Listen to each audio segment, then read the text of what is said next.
hello. Hello.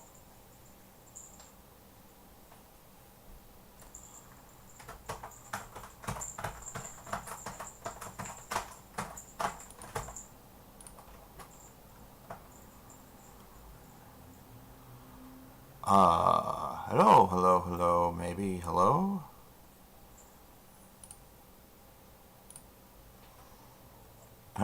Are we here? What's happening?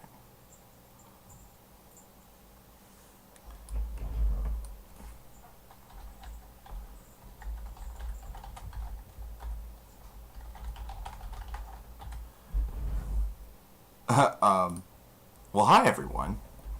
I was trying to use YouTube's brand new super fancy pants thingy bopper. That was supposed to be the new version of streaming, and it just did not want to work, I guess. So, we're hopping over here. I'm actually going to probably refresh the stream. I may go offline momentarily in order to get that going, because right now it still says the weekend edition as opposed to what this is really going on. It's a Kitten's second birthday, so I'm going to play an ad. I'm going to refresh this. Hopefully that refreshes everything. I would recommend y'all refreshing also, so I'll see you guys in just a second.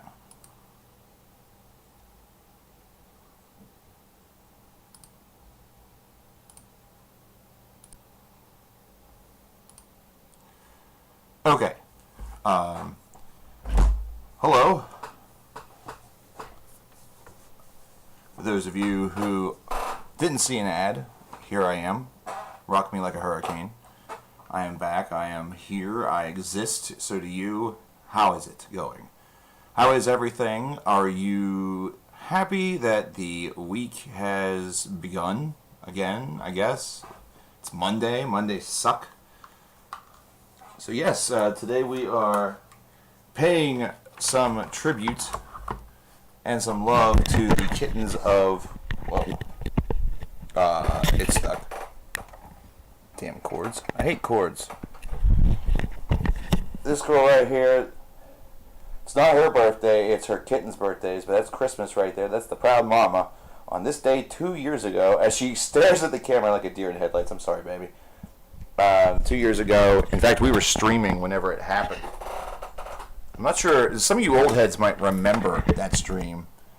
Some of you old heads might remember that I was streaming with you guys on the day in which she gave birth. And in fact, whenever I went out for a break, and for a while there, it seemed like Christmas was ready to burst, and the due date was estimated actually earlier in August, and it wasn't happening. So it was not really concerning at that point, but it was just like, okay, it's any day now, whatever.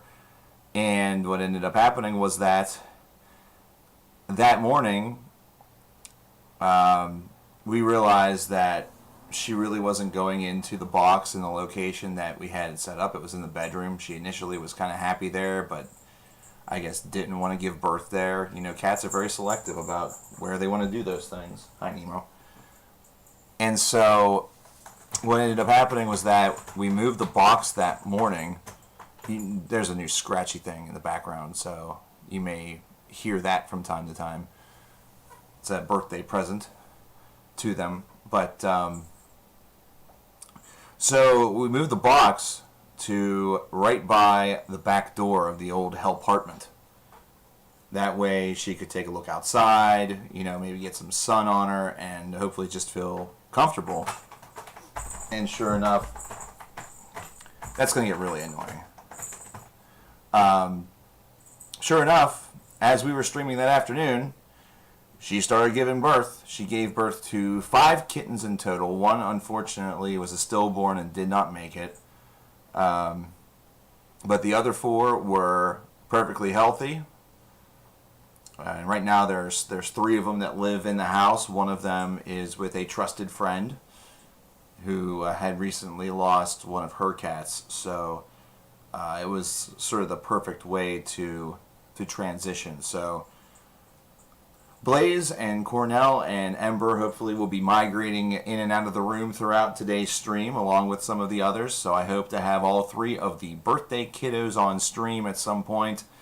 That way you can see them. Some of you probably remember whenever they were just this small. They were just a wee small little kitty ball of fluff. And you will get to see now how big they've gotten, especially Cornell. Cornell is absolutely huge. He is absolutely huge. But that will come in time. Donations today, as you see on your left, there's a couple different things you can do. If you want to donate to have a song played during the stream, it is $1 per minute. So take a look at the runtime of your song. That will determine how much the donation requires in order to have it played. And we also debuted on Friday the Last FM recommendations game, which is an interesting concept. If you don't want to have a song played, or if you just want to pop a donation of $1 or $2 or whatever, and you want a couple of band recommendations, I will go to my Last FM page and I will run a random number generator. Actually, I'll run a random number generator to get a random number out of the 4,202 artists that I have scrabbled. I'll go to that number, and the name that pops up, that is the name of the band that you should listen to tonight, or at least scope out tonight. If it's something that you've never heard of, then it's a band for you to scope out, or a group for you to scope out. If it's somebody that you are very well aware of, somebody that you know, it's a recommendation of what to listen to tonight. So, as an example, if I were to run the random number generator and get the number 5, that would be indicative of Megadeth, because Megadeth is my 5th most scrabbled artist on Last FM. If you have listened to... no, thank you. I've already eaten. Thank you, though. I almost got croissant. But anyway, obviously you've probably listened to some Megadeth in your life. It's a good day to go back and listen to some again. Because remember, we don't need recommendations merely just to discover new music. We sometimes need the recommendations to go back and listen to something that perhaps we haven't listened to in quite some time. That would be what I got. So, How Much For You Suffer by Napalm Death. Considering that track is a Guinness World Record, is the pinnacle of music. It is all music summed up in 1 second. That is like the whole of human history. That is reflected in an instant. That song costs $10,000. That is $10,000. Caleb Logan getting things started off with a $10 wants to hear Don't Do It by Havoc. What if I want to do it? What if I want to do it, Caleb? Have you ever thought about me? Have you ever thought about what I wanted? I'll tell you what I want. I want to be a millionaire so fucking bad that I wrote a stupid song about it. No, I'm kidding. Don't Do It by Havoc coming in hot. That's our first song for the afternoon. I will give y'all a stern recommendation. I was going to say I wanted to check and make sure that was working. Let me know how it sounds on your end. We have Don't Do It by Havoc starting up. If y'all want music played, especially if you want music played, big recommendation that you probably should get those in early on in the stream. Because there are a couple folks that if they see this stream happening and they come in, they are some big high roller spenders. And they love recommending whole albums. Of course, we can't play 2 songs at once. That's mentally confusing. So definitely get that in. Get the queue going. Either that, or if you just want to donate out of the generosity and the kindness of your own heart, you can also do that. You don't have to do either of the things that you see on the left. Any donations today are going to be going toward some old vet bills for Cornell, who I'm not sure if all of you are aware of Cornell's health situation from a year ago. Quite a large vet bill associated with that, as well as for other general things that the kiddos need since it is their birthday. and anything else that is left over goes toward general upkeep, as they say, keeping lights on, etc., whatever, But right now, I appreciate the $10 donation. We're here in Don't Do It by Havoc. This is off of their brand new record. It is exactly what you think it is about. To talk a little bit about V, I have to tell you, this is something where after Conformicide, I came into V with a lot of heightened expectations, and I think that was part of the problem, is that I think I expected a little too much from the boys.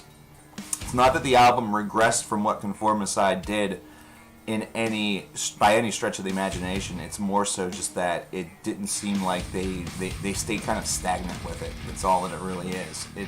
And it doesn't feel like as powerful or as important of an album as Conformicide was. One of the commonplace traps that we can run into as fans or even as critics is that you play the comparison game. The comparison game means that you're always looking at something new and comparing it to something that's older. Basically putting a high watermark as the sort of status to beat, as opposed to looking at something as an elevated whole or just as a singular entity. And with this album, it was very difficult to break out of that. It was very hard to break out of that trope, considering it was an album that has and shares a lot of similarities to Conformicide. WMs, how you doing? Hey, I apologize that I'm always streaming whenever you're working. This is just usually the time that tends to work for me. I do try my best to stream on the weekends these days, especially on Saturdays. So if you work Saturdays, I'm sorry. But if you don't, then I hope that you'll join us on a Saturday very soon. Unless you're, trying to enjoy your day, I can understand that too. Saturdays are meant to be for relaxation and sort of mental rehabilitation. That way you can go into the next week and be just fine. So, hey, thanks for at least stopping by real quick. I do appreciate that. Have I heard the August Burns Red new album? I've heard snippets of it. It's not too bad. August Burns Red is a very consistent group. They are one that, for me at least, has never really cracked into lists and things like that. Not very often, at least. But they are a solid group that continuously seems to deliver. And I will say that, from what I understand, they are a killer live show. So whenever live shows get to come back into fashion, that seems like a show that would be worth going to, regardless to your fandom of the band. Were there any concerts that I was going to go to this year? I had no plans. I didn't have any plans as of March, because right then I was more concerned about work, and I had just come back from a family trip down to Florida. So I was getting back into working, and it was the second busiest time of the season at that stage. So I hadn't even really looked at a calendar. So no, I didn't have any concerts that I had already pre-ordered tickets for or anything like that. Like, there's nothing really from this year that I'm looking at and saying, man, I missed out on that because I didn't have much of anything planned. Mostly because I also figured that by this point in time, I was going to be, like, knee-deep doing God. Like, I wouldn't be here right now. I didn't figure that I would be streaming on a Monday afternoon at 3:40 p.m. in August at this stage. I figured I'd be probably at some 9 to 5 or 8 to 6 or whatever, doing my thing and working for somebody else. But, the pandemic has had some alternate plans for all of us. The ways in which we've had to try to counter this thing and try to get ahead of it, even though we seem to be always getting behind it. It's going to be a struggle for a little bit. So we gotta just keep going. So hey, things are how they were designed to be. but that's cool. Hi, Surprise. Or Surprise, how you doing? Love the Pink Floyd and Slipknot discography reviews. Thank you very much, Behind the Wall. I'm glad that you like those. Hey, Wayward's Offsiders, how you doing? Someone was asking if rock or metal was going to ever make a comeback. I really don't. Rock needs to come back more than heavy metal does. Heavy metal has tons of bands that are out there. If you're talking about commercial comeback, with heavy metal, any sort of commercial comeback is just going to be individual bands. I don't know if you're going to see a swelling or a great radio push or commercial push toward a whole scene once again, not unless we get very lucky here in the 2020s. Music is very different these days. The way in which music is promoted is very different these days. If you happen to be a fan of things, it's mostly geared toward what we are doing as trying to spread that around through our recommendations, either on social media or whatever it may be. However you can get the music out there to other fans or to other people. One big thing that can really help that is honestly getting more people interested in digging deeper than just the radio rock or the radio metal. And I really don't know how you do that. That's the one strategy I've never been able to figure out because, people are very different these days. If there is a piece of information that I could potentially suggest or use, I've talked about this before. In fact, I think I talked about this during a video I did called Music Store Memories. And I was talking about how some of the different things that I enjoyed about working at a music store.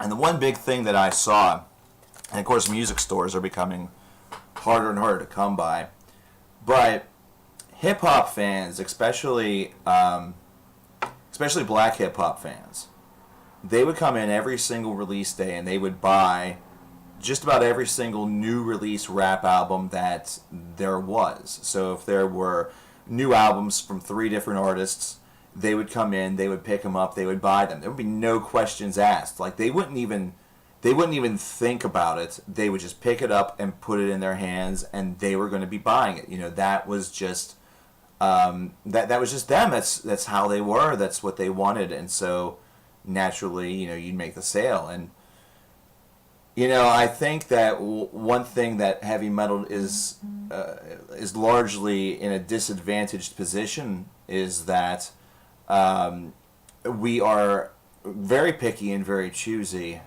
about who we support. We are extremely we battle a good bit amongst ourselves about whether or not something is worthy or not. Whenever it comes to like a band such as a Five Finger Death Punch that's getting that radio airplay, that's on that fringe of really just being like super hard rock, not necessarily always teetering the heavy metal fine line. I can understand if you walk in and you pass on that, and I understand the idea of having choice. And of course these days, since money might be a little bit tighter, either that or since there are so many releases that are out there, you may not be in that position. You can only get 1 or 2 things. You may be on a very thin budget. But in that case, then it comes down to at least sampling the music. And I understand that there's a lot of heat, and there's a lot of distaste towards streaming services such as Spotify. And I can completely understand why that is, because we want to make sure that these artists get paid. We want them to get a little bit of something for their hard work and efforts, especially now that their main sources of income, which are concerts, is no longer something that they can do because of the pandemic. They can still sell merch, but your best tool for selling merch is to get folks right after they see you. You know, so if you are on a bill with two other bands and you put on a really good show and folks like what they hear and you have merch available for sale, they may buy a t-shirt. You have a better chance of them purchasing a t-shirt under that situation, in that scenario, than them just sort of migrating over there toward, oh wow, Caleb now going in deep with 20 and going for a couple of different tracks. I'm actually going to copy paste that. Or is there a way for me to look at that somewhere else? There is a way for me to look at that somewhere else. That's awesome. Okay. So we're going to start off with Inside Four Walls by Nevermore. Great song. Great song by a great band. Speaking of live, I saw Nevermore. Oh, man. I saw them a grand total, I believe, of 3 times through my life. Man, I'm trying to remember completely. I saw them on their own headlining tour in 2010. Thank you very much, by the way.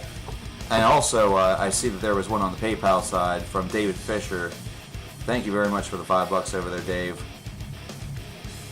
Let me see if there's a song request that's associated with that, because I think that might have came in first.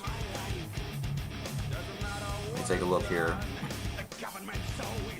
Shout out to Cornell, he says, hey. Hopefully I can get him in here. But I saw Nevermore on their their headlining tour in 2010, which was an excellent show. They were there with let's see, who all were they there with? I'm going to have to dig out my old concert sheet here. Let's see here. Where is it? Where are you? Oh, I put that in the folder. Oh. Come here. Here's Corny. Look how big this guy is. He's huge. Oh, by the way, give a shout out to Miss CKN. She's been putting up with my ass for 9 years as of yesterday. But I saw Nevermore in 2003 with Children of Bodom, Dimmu Borgir, and Hypocrisy, which this was the song, Inside Four Walls, that actually started the show.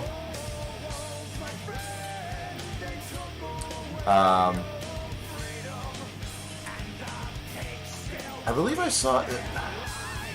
I feel like Nevermore was definitely on Gigantor. They were. 2005. And that was actually a pretty decent set. Narcosynthesis was on there. Enemies of Reality, The Sound of Silence, they did their cover of that. River Dragon Has Come, of course. But then, whenever I saw them in 2010, and yes, I have a list of just about almost every show I've been to. Just crazy.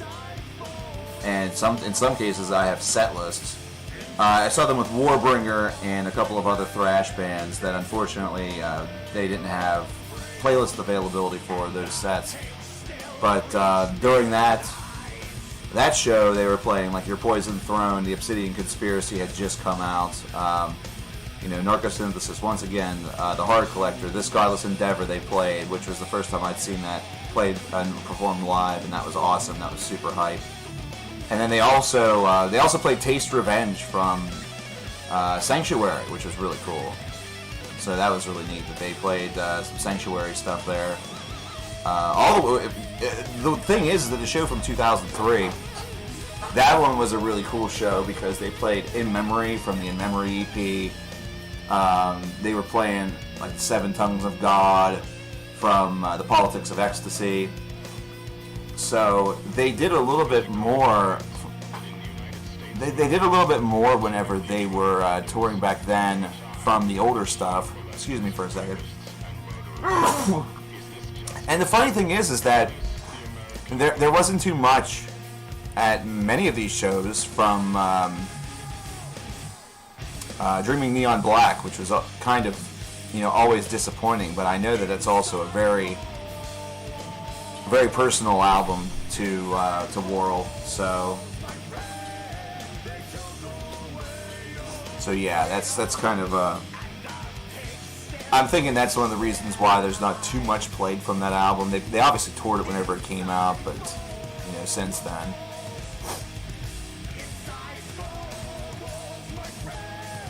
They took away your freedom.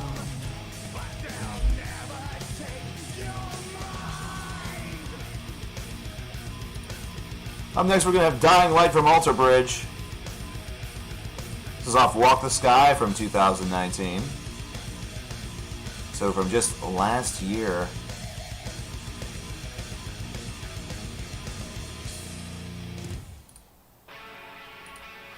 And after this, we'll have The Dark Eternal Night from Dream Theater, thanks to the philanthropic arm that is Caleb Logan. Has Technical Ecstasy grown on you a bit over the years, CKN?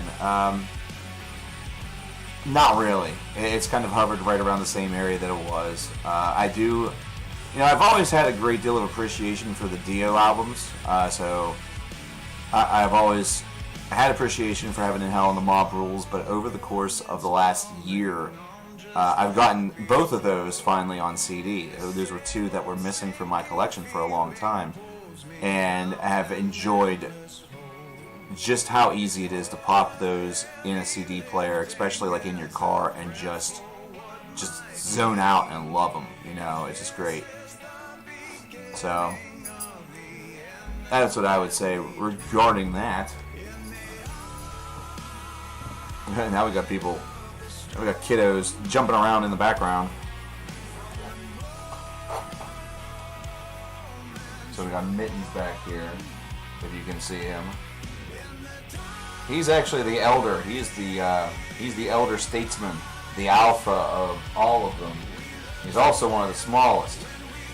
He's the second smallest, with Blazy being the smallest. He's 8. Actually, he didn't turn 8 today. He turned 8 back right around Easter time. But he's an older cat, and believe me, he acts like it. He's cantankerous. He's grouchy at times, but at the same time, he's also a complete and total sweetheart. Am I related to James Spader? No. Have I ever heard that before, that we could be brothers? Yes, actually. Friend of mine who I've been friends with now for about the past 9-10 years. I actually call her Sister. That was her original nickname for me, was James Spader. That was her original nickname for me. Now, of course, I have too much hair to be James Spader now, considering he was bald on the blacklist. So, Am I going to make another top 10 video? Actually, there is something I'm just going to discuss about that later on today. We may be doing, it's the possibility of a new Video Mania is extremely high. Like, we're talking like 95% chance that this is going to happen. The only thing that I'm going to need to figure out prior to giving this the green light is how I'm going to get the data from my camera over onto the computer, since it does not have an SD card drive. So whenever I bought this PC, or whenever I built this PC, should I say, I didn't have that in mind, really. So, kind of shortchanged myself a little bit there. Do you have any interest in doing an interview on a podcast? Absolutely. Yeah, I could do that.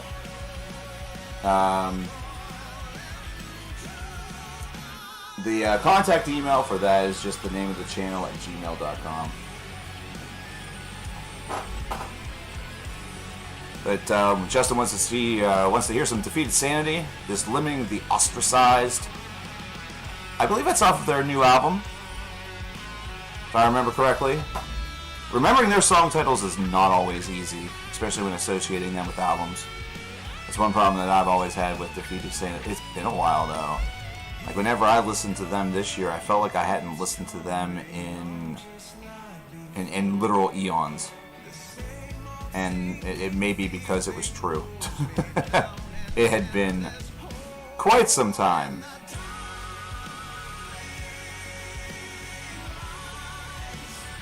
So, you have that going for you.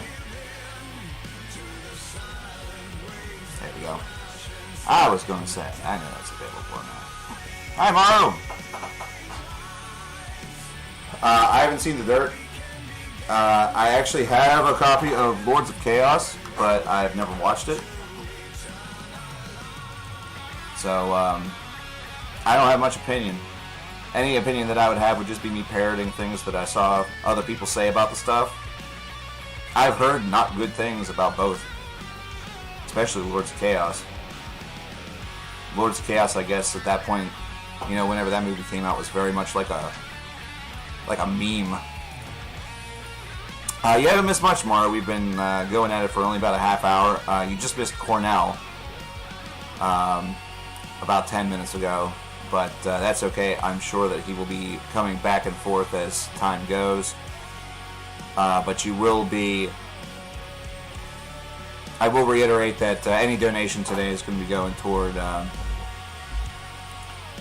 further diminishing Cornell's vet bill from last year. You remember the situation. So one shitty thing about the pandemic was while a lot of other companies were offering stays on either interest charges or different things like that, Synchronicity Bank was not doing that and did not do that. And in fact, it seemed like their interest... I'm not a big fan of their protocol. And I actually have two of their cards because I have one for Amazon and one for Care Credit for pets. You know, for the cats.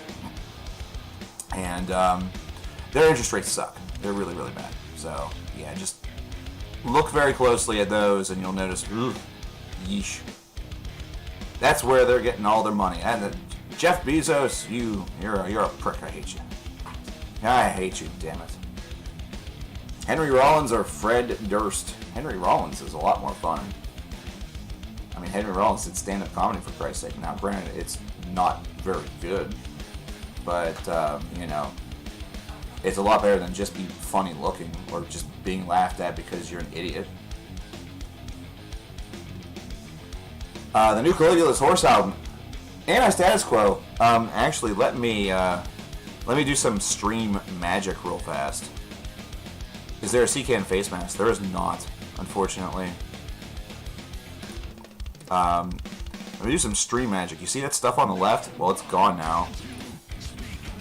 And there is the top 25 as of June the 12th of this year. Caligula's Force right up there at number 4. This is not a finalized list. It doesn't include anything from the past 2 months.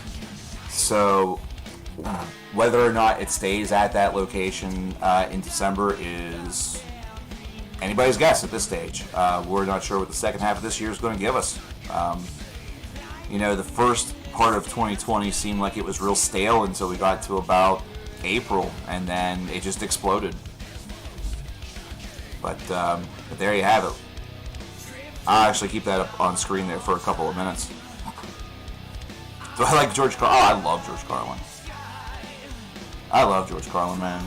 I like the new Ingested. I actually haven't listened to the new Ingested yet. I took a look at that, and I don't even know if I've added it to my playlist yet. So I still have to do that. In Streams was good. In Streams was really, really good, Wayward. Thanks for the share. I appreciate that. Yeah, George Carlin is... he's Uncle George for me, you know, in all of the most endearing ways. You know, I have a big box set full of every single stand-up special that he's ever done for HBO, you know, that was, you know, all the recordings and stuff. In fact, that's been something that's been bought like 3 different times in varying stages or varying box sets. You know, some were not all-inclusive, but the one that I just got this past year is all-inclusive. It was awesome. So, yeah, I love that man. I'm waiting for it. I'm actually waiting for a similar box set to come out for Lewis Black, because Lewis Black is pretty much what I have to look forward to whenever I'm 60. So it's probably just going to be me. I'm just going to rant about everything and just say son of a bitch a bunch. But oh man, his stuff is Lewis's stuff is where it's like comfort food. You know, you go back to it. You know, I'm able to go back to things that shouldn't be even in my hemisphere or like in anybody's hemisphere because it's topical humor. So it's topical for the time. So you're almost going back in your mind and mentally mentally recalling all the stuff that happened all those years ago with his discussions. And it's a time capsule that never gets old. So I really loved George Carlin. May he rest in peace. He would have had a ton to say about the world that we're living in right now. I guarantee you. But maybe it's better off that he wasn't around to see it. It might have actually killed him, It may have actually killed him. Yeah, Lewis Black is a good comedian where you can start almost anywhere. I mean, there are some things that, there are callback jokes and things like that if you start anywhere, you may miss the first time, and then if you go back through it and listen to it from the start, you'll maybe get it. Because one of the comedian's most important tools is the callback joke. Because it really keeps the narrative of the special going. It's a smart thing to do. But he's somebody that is able to intermingle current events in a very every person way at times, while also injecting a lot of smart information. So he's kind of just perfect for somebody who is interested in keeping up with politics or current topics, but you don't have to be reading Bloomberg or reading the New York Times or Wall Street Journal or watching the news for 4 hours every night in order to get this stuff. Hi John, what's going on, man? What about Bill Hicks?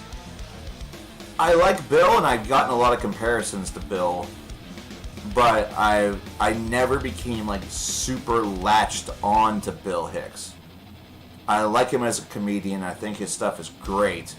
His commentary is excellent. But something about him just hasn't, I haven't had that click moment yet. You know what I mean? But I do appreciate Bill quite a good bit. Trouble or Saint Vitus? I'll go with Trouble. I loved Manic Frustration from their 90s age, as well as Plastic Greenhead. Psalm 9 is terrific from the 1980s.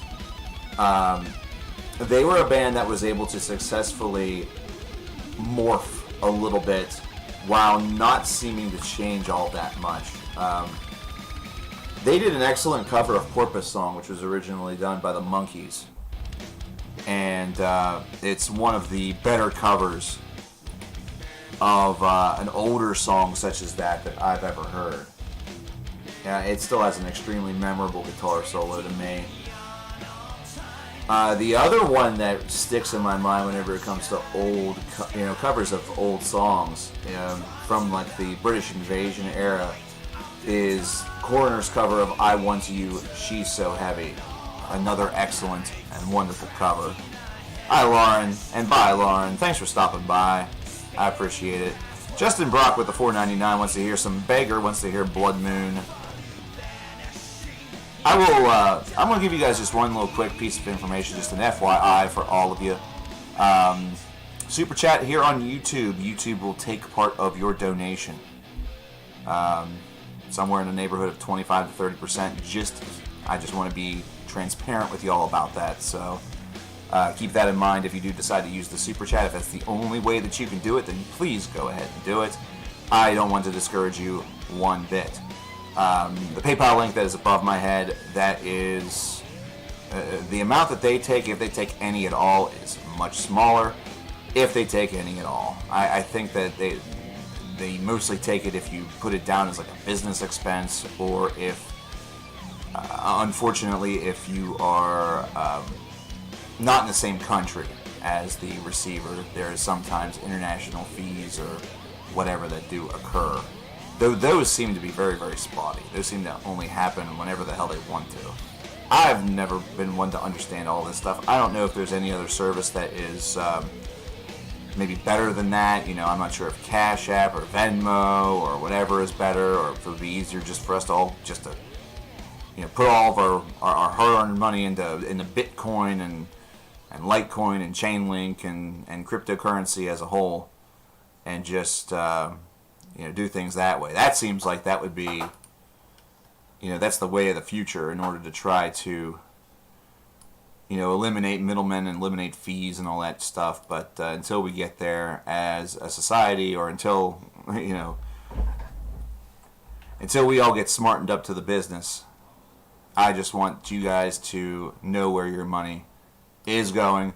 But that which I do receive will be heading toward the what I mentioned earlier.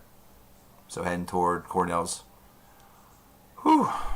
very, very large hospital. I never did tell you what happened, did I? Here's Dislimming the Ostracized, by the way, by Defeated Sanity. Thanks again for the donation for this track to go live. This is indeed off of the Sanguinary Impetus, which is the brand new Defeated Sanity album. Just came out here in 2020, about a month ago. But carrier pigeons would be a good thing.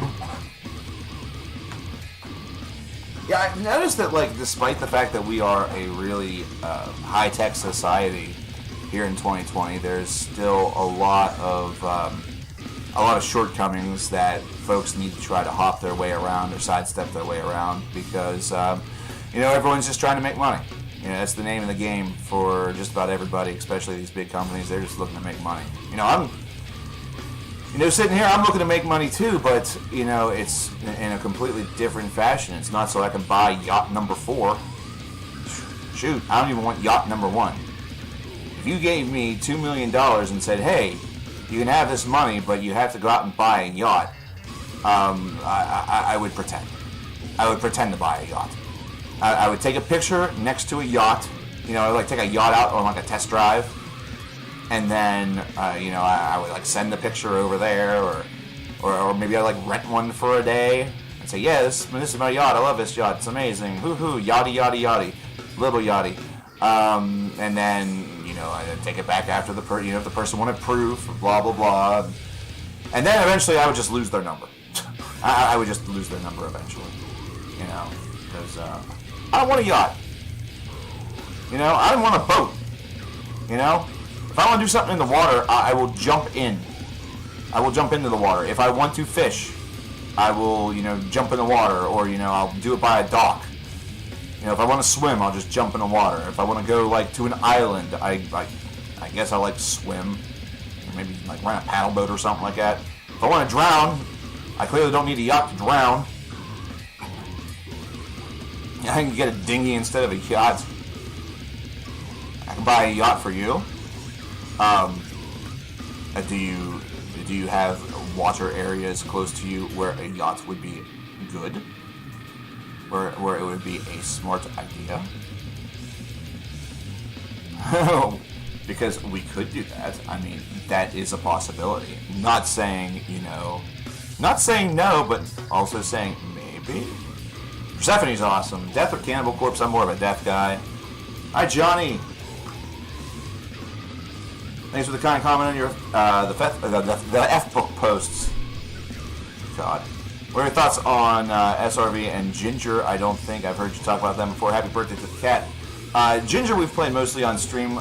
Their stuff's pretty decent. I know a couple of other members of the CKN faithful that are way higher up on Ginger than I am. No knock on them. I don't dislike them. I just never really got sky high into them. SRV, do you mean Stevie Ray Vaughan by chance? I don't have the Facebook post directly in front of me. Technical ecstasy or peace of mind? Peace of mind. All day, every day. All day, every day. Love it. Ramones or Misfits, Danzig era. Ramones. Misfits are awesome. I've seen the Misfits 3 times. Every show has always been good. I in fact famously talked to Dez about the Steelers. I live by the Baltic Sea, but I would rather you buy me a small island to be a hermit. I don't know if I can do that for $2 million. Yeah, I hear that islands are really expensive.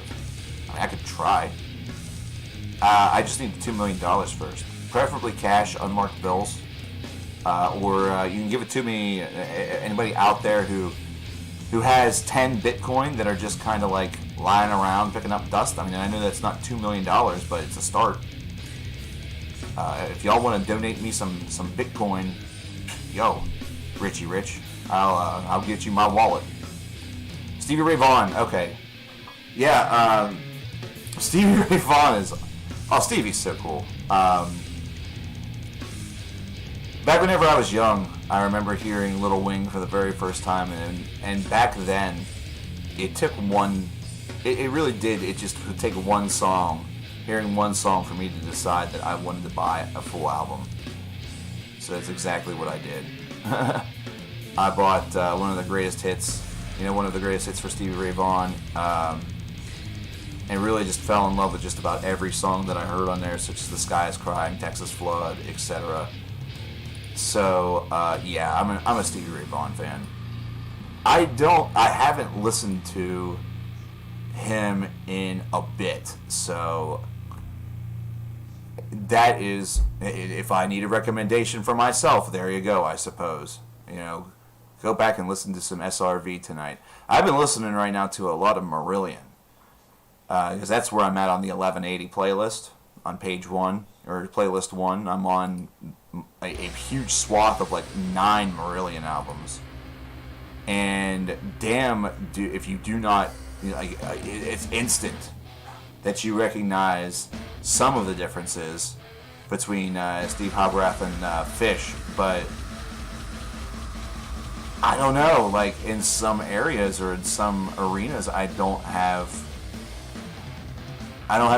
sometimes still have to look and try to remember whether or not it's a Steve album or if it's a Fish album.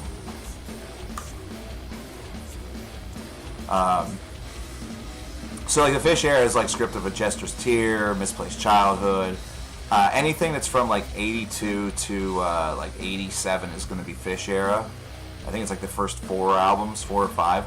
And then anything after that is a Steve era. So the very first Marillion album I ever had was not a Fish era album. It was This Strange Engine, which was from 1997. An album that really didn't get a lot of love or even a lot of attention. In fact, I believe I bought it used for, it was pretty cheap. And I ended up really liking the album. I don't know what folks were, maybe they thought it was just, too generic. It sounded a lot more like the contemporaries. Maybe they got sidetracked by that whole comparison idea that I was mentioning earlier, where they were comparing it too much to their 80s material. As a nice funny thing, and like a nice FYI that I just learned, Fear by Marillion, Fuck Everyone and Run, which was released in 2016. That was the first album of Marillion's to crack the top 5 in the UK charts in nearly 30 years. 29 years. 29 years. They've only had one album hit number 1 on that chart, and that was Misplaced Childhood, which is still their most commercially successful work. AEW or NXT? Right now I'm watching pretty much no wrestling, but if I were watching, I'd probably watch AEW over NXT whenever it came to the weekly show. Now, when it comes to pay-per-views, I would watch both. Because NXT takeovers are always incredible. They're always really well done. In fact, I'm really upset that I canceled the network solely because it means I miss takeovers, which sucks. But it's the price you gotta pay. I didn't want to pay $10 a month anymore, especially after the way that they have treated a lot of people during the pandemic. Excuse me. But AEW's pay-per-views are always high energy. They're always a lot of fun. It's visually just I mean, your eyes are just going everywhere during those matchups, so it's visually very pleasing and flowing, and the talent that these folks have is tremendous. But I do have problems with modern wrestling also that that kind of keep me from overall enjoying things, and both companies are guilty of it.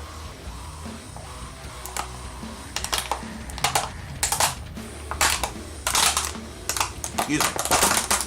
Which band's catalogs do you put on shuffle since all songs be ballin'?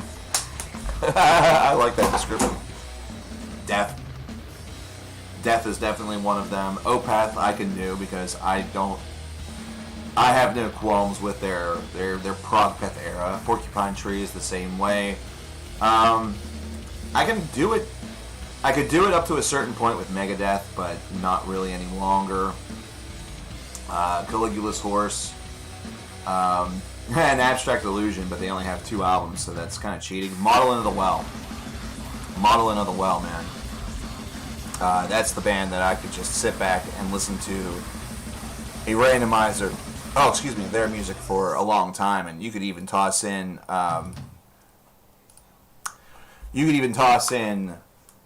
Choirs of the Eye by K.O. Dot into that mix, since it basically feels like another Modeling of the Well album, as well as Blasphemy from K.O. Dot, their latest from 2019. It also has that feel. And the Obliviscaris is a good example where you could do that. Hail Spirit Noir. But with Hail Spirit Noir, I would have a big problem with doing that right now because I've listened to Eden in Reverse so many times over the past couple of weeks that I'm hooked on it. It's like musical heroin. You know, whenever you have that album that you constantly go back to, you know, you're not maybe listening to it 2 or 3 times a day, but if you're ever thinking to yourself, I don't know what I want to listen to, and you just go back to it, that's what the new Ulcerate was for me for a while. That's what the new Ulcerate was for me for a while. It was the band that, and the album that I would go back to whenever I was like, I don't know what I want to check out. And I think what that meant is that I just really wanted to listen to, Ulcerate. PlayStation Metalhead with a $3.99 wants to hear Corona Viscerated by Vermicide Violence. I have a feeling this is going to be insane. Ridiculous. Is it potentially against TOS? Who the hell knows? Probably not. But, I have that mainly for albums as opposed to full discographies. I will say this. I feel like I'm listening to most of the Marillion discography right now because it is like 9 of their albums. It's basically every album of theirs, with the exception of This Strange Engine, from 1982 all the way until 2001. And studio albums only, like no live albums. Like everyone that was available. So, and the reason for that is, like Marillion.com and, oh gosh, I never remember how to pronounce the album that followed it up. I never know how to pronounce it, so I'm going to have to actually do a little cheat sheet and go over here. Who are you? And shut up. That's nice. You're out for blah, blah, blah. Who gives a shit? That's nice. Hey, you.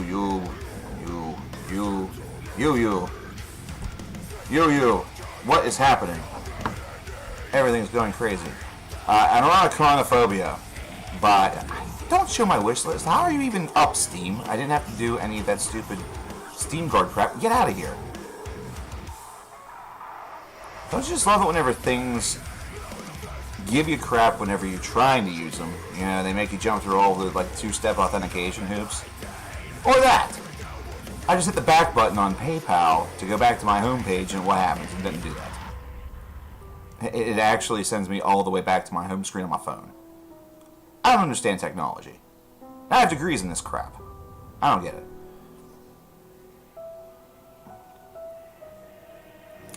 All right, we have 20 bucks from Caleb Logan, who actually switched over to the PayPal side, probably because of what I said about YouTube. Just remember, folks, if your only option is Super Chat, go ahead and do it. But YouTube does take a portion of your donation to fund, I don't know, Susan, whatever, getting her legs waxed or something. I don't know. But anyway, he donates $20 once a year. When It Rains, It Pours by Exodus, Disciple by Slayer, Slayer of Light by Isophirum, Firepower Kills by Warbringer, and 1/4 Viking, 3/4 Pussy by Brian Posen. That is a playlist, ladies and gentlemen. Very good. Very good. I know you retired from album reviewing and never come back part-time. I never got to hear play his thoughts on Haken's Virus. Actually, we will probably be doing a Video Mania coming up. I am trying to work out one technological kink in that plan. It would be a very, very easy solve. I just need to secure the equipment. And then it should be good to go. But this one's going to be driven by fans and fans in stream with their donations. So here's what I'm kind of looking at. And this is subject to change because I kind of want to fiddle with things a little bit because I'm a fucking fiddler and that's just who I am and what I do and how I exist. So in past years, Video Manias were, it was a 30 video menu of sorts that you saw in the left-hand portion of your screen. Like where you see the top 25 over there right now, or boop, where you see the stuff talking about donations. In the Last FM game, that's brand new, ladies and gents, so don't be afraid to try that out. Give it the old college go if you're hoping for a random, or if you're looking for a random recommendation, you want to try your luck. It's actually really, really neat. And you're not always going to get a heavy metal band, which is interesting. I'm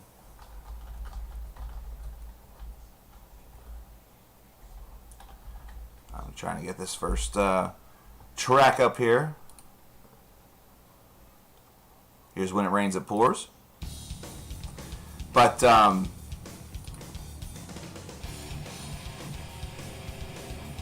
what I'm thinking about is that usually we did the menu of 30 video ideas over there on the left-hand side, and there was usually a couple of them that ended up becoming Viewer's Choice. And Viewer's Choice, we usually got you won that. So all the names would be placed into basically a virtual hat. Using Nightbot at that time to draw for a winner, and then whoever won that was the person who was going to tell me what their video idea was, and that's the video that we did. So my thought for this one is for it to be completely fan driven. So basically all 30 videos, all 30 possible videos would be Viewer's Choice videos. 100% completely driven by all of you. The only place where I've run into issue is how to handle it. I can understand, it's easy for me to realize, hey, if somebody pays, because each video was always $100 whenever we did Video Manias. It was true last year, it was true in years past. We'll probably keep that consistent. So if somebody just drops a $100 donation, bam, they got a video. That's simple. But if you have multiple folks that are working toward one of those, I had the thought of kind of doing the virtual hat for those who donated toward that video. So if 5 people donated 20 apiece, one of those 5 would be able to make the selection. That's where I'm encountering a little bit of the, I gotta figure out how the fuck I want to do this. That's where that portion of things, why that's being delayed a little bit. Because if I can figure out how to do that, and if I can figure out how to make that to a position where I would be happy with it, and you guys would be probably happy with it, then we can go ahead and proceed as normal. Because I do know there's a couple of folks out there I'm not going to call people out by name, but I know there's a couple of folks out there that have some amazing ideas, some things that they would really like to see, and they would be more than willing to fund that, and then some, you know what I mean? Like, I can easily see that as a very big reality. But you know me, I also like to try to be as fair as I can to everybody. It's one of my flaws is that I try to please the entire universe and try to please everybody. But so I'm trying to work out the final kinks for that. I will tell you right now, whenever it comes to the Virus, I'm a fan of the album quite a bit. It is a top 20 level album. The only reason why you didn't see it represented on the list was that list was from June the 12th. So Virus had not yet been released. Did I hear the new Teenage Risk song? I did. And I am a huge fan. I am a huge, huge fan. So, they just had a problem with one of their members got hit with sexual assault or rape or whatever it was. So I was concerned for a little bit. I was thinking, their sound is going to, we're going to get a change in sound because of that. But it does not seem like, we've run into that problem. There's a tiny tinge of difference, but not by much. They still have the same sound that Chrome Neon Jesus and the Counting Flies EPs had. So I'm really happy to see that. I'm really, really happy to hear that and see that. And I'm just so eagerly looking forward to the next full length. Here's Disciple by Slayer.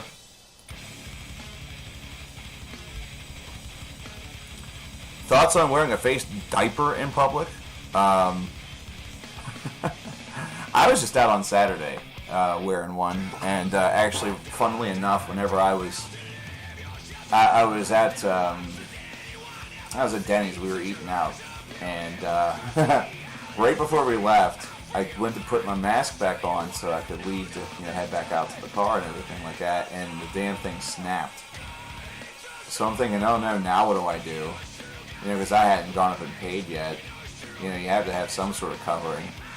So there was just this string hanging up here. So I quickly did a little MacGyver thing and pulled it real tight. That way it would stay on my face for a couple of minutes just so I could get that over with. I don't have a big problem with it, if I'm being honest. I really don't. If it's something that can help prevent a couple of infections spreading, if it's something that can help keep the virus, keep the virus from becoming, royal pain in the butt levels, if it's something that, and I look at it this way, they're saying, hey, wear this in order to keep the older population safe and stuff like that. It's an easy choice for me considering my parents are both in that elderly range, they both, and if my dad was in stream right now, he would be like, watch your mouth, obviously, but, I think about my parents, I think about my uncle, I think about my grandparents if they were still living, if I can do something that could help them, and even just taking it outside of just the personal, everybody who's out there, that's someone's brother or sister, that's someone's grandma, that's someone's, grandpa, mom, dad, whatever. So, even if I myself know that I'm clear and don't have COVID-19, I got no problem with keeping the mask on in order to protect other people or protect myself from not getting it from somebody else. I don't see it as a form of control, or I don't see it as government overstep or state overstep or anything like that. I just see it as a sensible thing to expect or to ask folks to do in order to limit the spread of the disease. I don't politicize this. I don't politicize a mask. I look at it from a very personal standpoint. That's all that it is for me. One of the biggest problems that this year has is that everything has become politicized, and it's been politicized to death.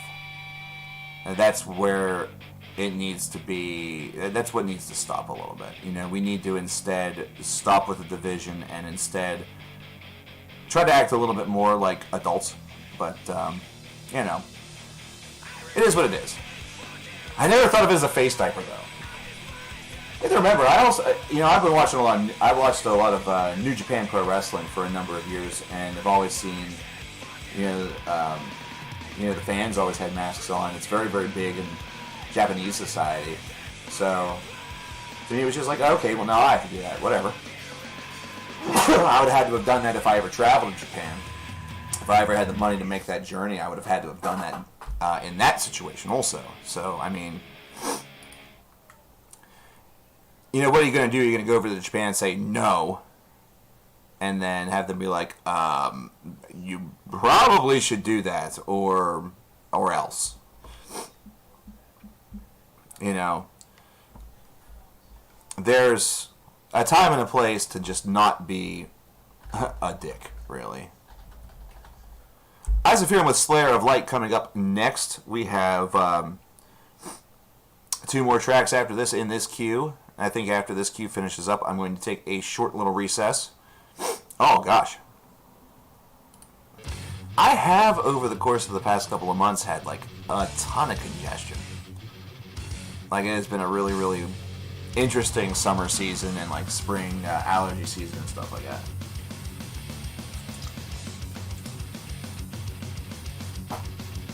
NWA versus Wu-Tang Clan. I'm going to start charging for questions. No, I'm kidding.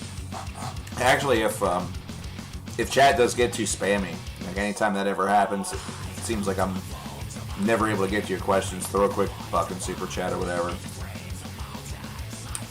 You know, I almost wish that you could do like smaller denominations than $1 for something as simple as a question. But chat's not that crazy. I get on rants though. NWA or Wu-Tang Clan? Oh man. I honestly think Wu-Tang Clan's had the bigger influence. I think they've had the bigger influence. Though NWA is like the original, and I think without NWA you may not have Wu-Tang. So I just like I like Wu-Tang a little bit more, but I think I've listened to NWA a lot more, if that makes any sense. Do I rock with Ziltoid?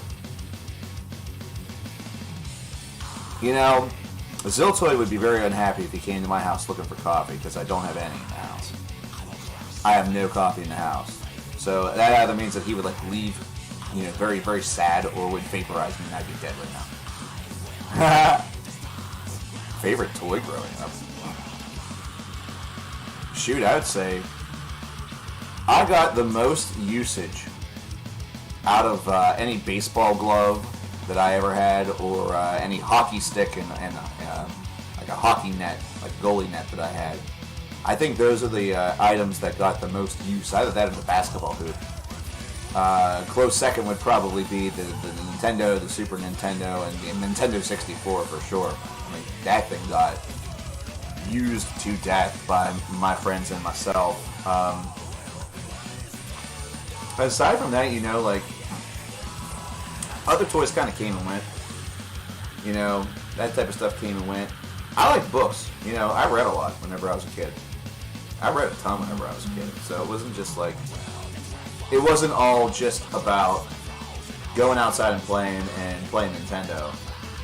I loved reading. I loved, like whenever we first got the internet, I was already in middle school, so I really liked, like I've never been somebody to go to like 17 different websites. You know, I have 4 or 5 favorites, that's about all that I require. And back then, one thing that my friends and I, we were really into was like early fan fiction and writing, and different places where you could like show off things that you've written. It's part of the reason why I'm a published poet, but it's through one of those like companies that send you the thing that says, hey, send us something and $30 or whatever, and we'll put it in a book for you.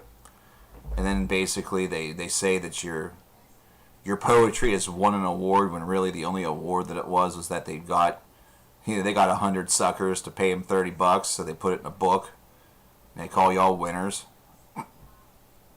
Well, I got one of those. It's technically unpublished. Not in the way that would really... I don't think you could put that on a resume. I don't really think you could put that on a resume. But, you know...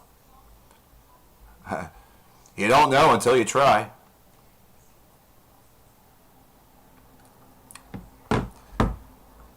Firepower Kills coming up next from Warbringer.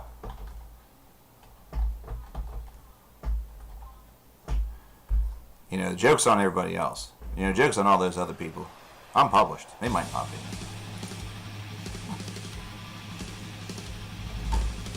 Trump or Kamala?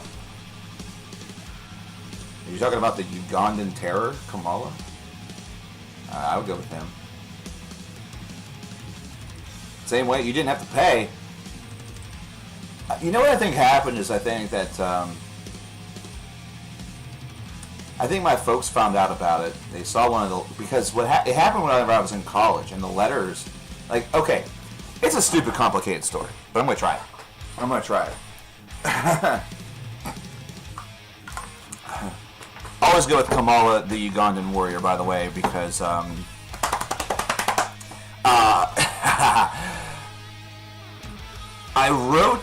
I submitted the poem whenever I was at home. During the summer, or like during a winter break or something like that while I was in college. And whenever I was down, and it had to have been during the summertime because I remember getting the phone call from my folks in September. I believe it was September of '06. So it's been a while. So it had to be during the... well, you still always go with Kamala because... regardless. Anyway, so I think I just submitted it just for the hell of it. It was something that I had written the previous fall, and that is just, you know, I just submitted it just for the heck of it, just for fun. So why not? And I guess the letter that stated that I was going to get into the book came to my house. You know, it came to my house. You know what I mean? So, came in Escape Politics and CKN stream. No, mine's just... I like mine. You always go for Kamala because... that was the best part of that gimmick. So I've been down, yeah, I've been back down in college. I went to college in West Virginia Wesleyan College, which was about 2 hours to my south. And got this phone call from my mom asking me if I had written something and started reading the first couple of lines from the poem that I submitted. Song lyrics I had submitted. I call them song lyrics, but it's a poem. Come on. No, yeah, I did that. I submitted that. That's like, what were you feeling whenever you wrote that? I was like, I don't know, writing something for a contest. You know. So I'm pretty sure the reason why I had to pay for it, or why I paid for it, it wasn't actually me. It was actually my folks, because you know, they see these things, and you know, sometimes they could be a little on the gullible side. But yeah. We have a donation coming in, that came in from Maru. I want to make sure to read that off here shortly before we get into the break here coming up very shortly. $15 from Maru says some girl power for everyone to enjoy. We have Dark Sarah with Illuminate Me. It's track number 1. Track number 2 is Amaranth with Strong, which features Nora Luhimo. And then now for something completely different again, we have Astral Bazaar with Embrace the Reverb. Embrace it!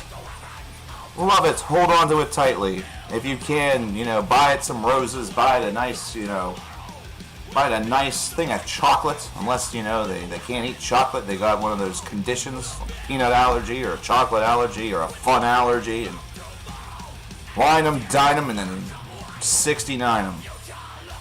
You know? Ugh. Can't believe those words just came out of my mouth. Actually, I'm kind of disgusted with myself. I'm a little disgusted with myself. If you're disgusted with me too, vote with your wallet. Cancel CKN. All it will take is your helpful donation of $500,000. Anyway.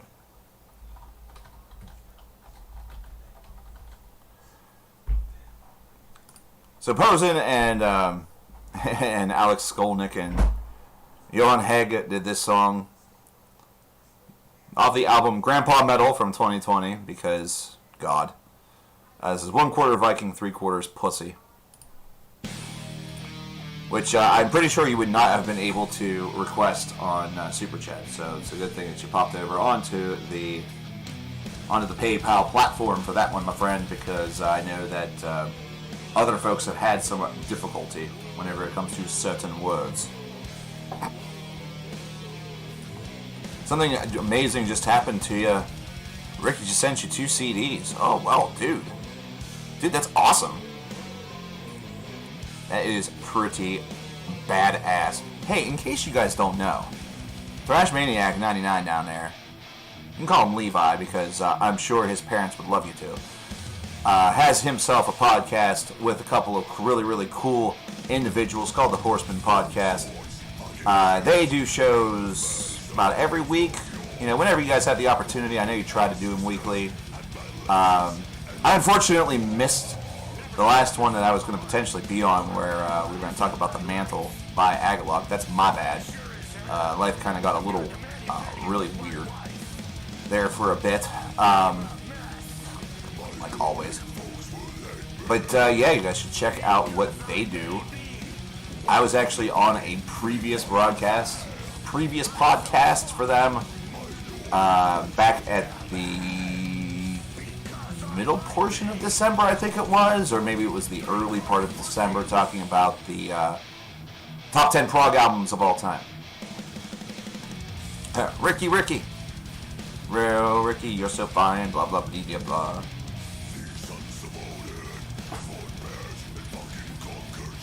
Do I think Ross has Tourette's? Nah.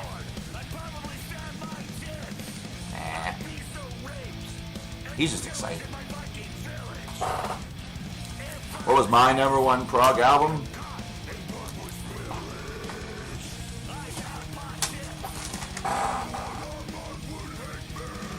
I have the list here.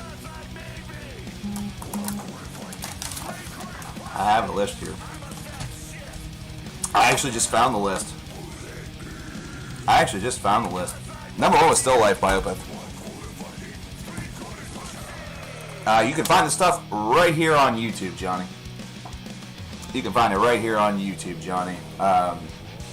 Over on Thrash Maniac 99's channel is one of the best ways you can do that. He does premieres of the shows whenever they are about to go up, you know, similar to what I was doing with videos. But yeah, the list included albums from Dream Theater, obviously, Metropolis Part 2, Porcupine Tree's Fear of a Blank Planet, Model in the Wells, Bath and Leaving Your Body Map, Cynic's Focus, Edge of Sanity with Crimson.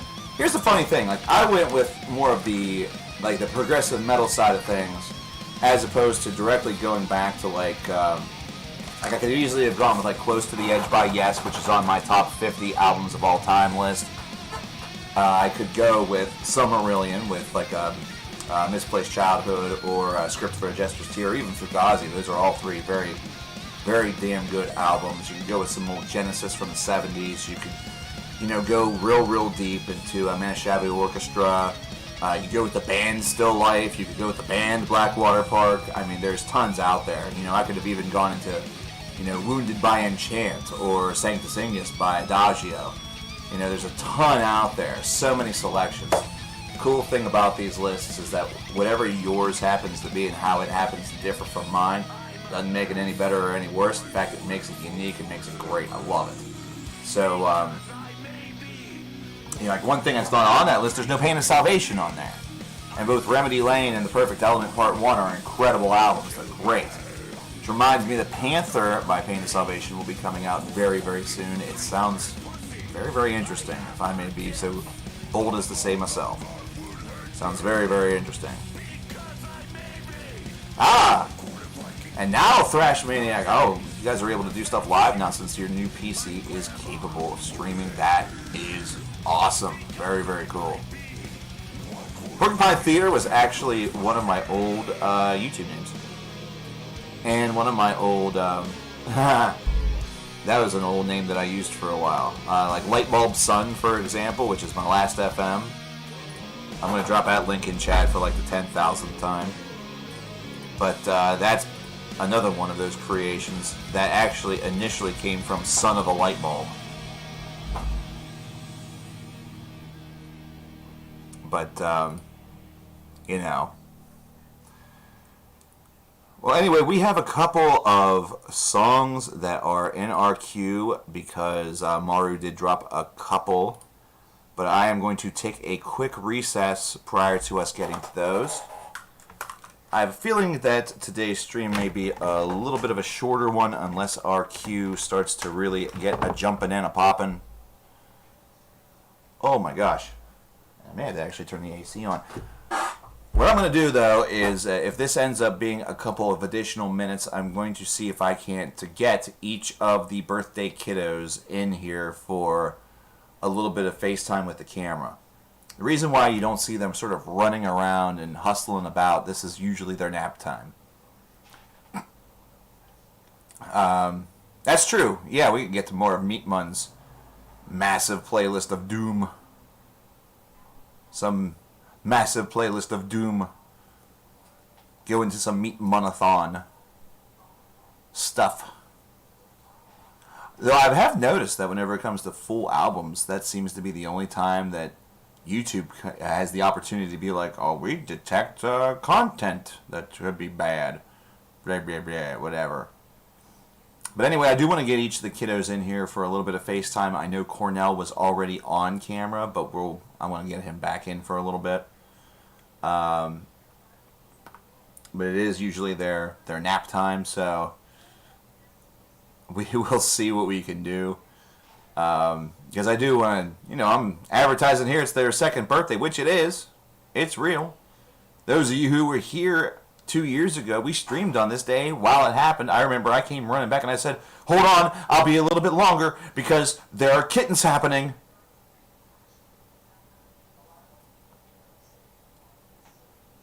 But I want to leave you guys with a track while I am gone. And so I do want it to be of a little bit of substance. You know what? We're just going to go into a couple tracks from the Meat Munathon, I think, for that. That might be easier to... No, you know what? Because if I do that, then we might as well just keep going. We might as well just keep going in that. So we're not going to do that. That'll be something for whenever I get back. The last time we played Infinity by Primal Fear off of Metal Commando, I want to make sure to give you something of some moderate length just in case. So what I am going to do for you is somebody was mentioning Haken earlier, so I'm going to leave you with Carousel off of Virus. We're going to play that, and if it happens to run into the strain a little bit while I'm getting the kiddos or going up and down to retrieve our birthday kids, it can go into the strain. That's no big deal. So here's Carousel by Haken. I will return here in a little bit, and we will get into the second half of today's festivities. I'll see you shortly. Oh shoot, I have to press the play button. Come on, Mark. You understand how this works. I mean CKN. No one knows my name. I'm anonymous. I wear Guy Fawkes masks.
a birthday, Blazy.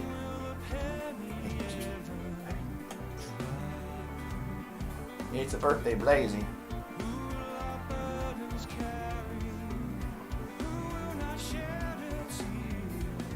I found her. You're sleeping upstairs on the bed. How you doing, baby? How you doing, baby? There's girls too today. Oh, there you go.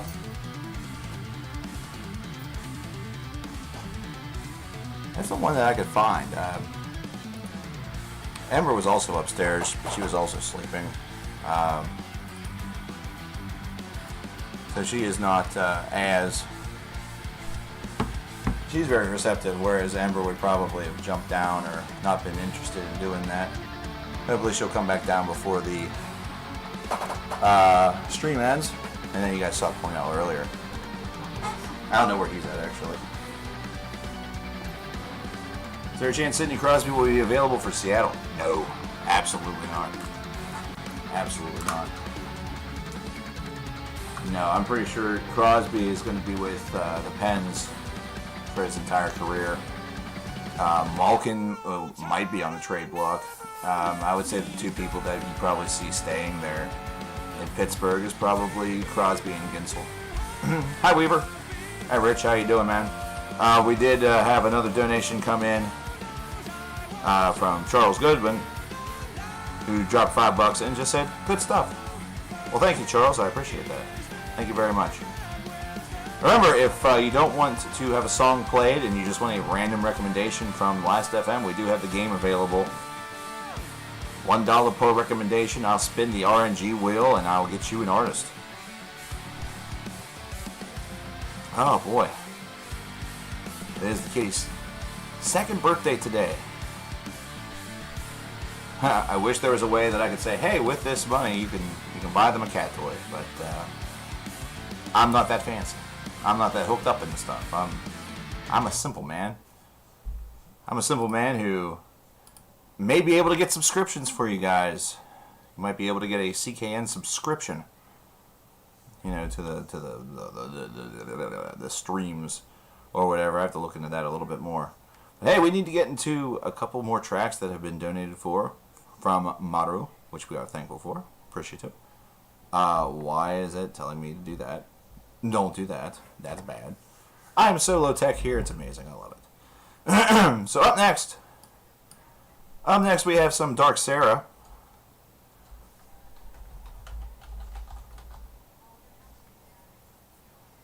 Hopefully. Hopefully.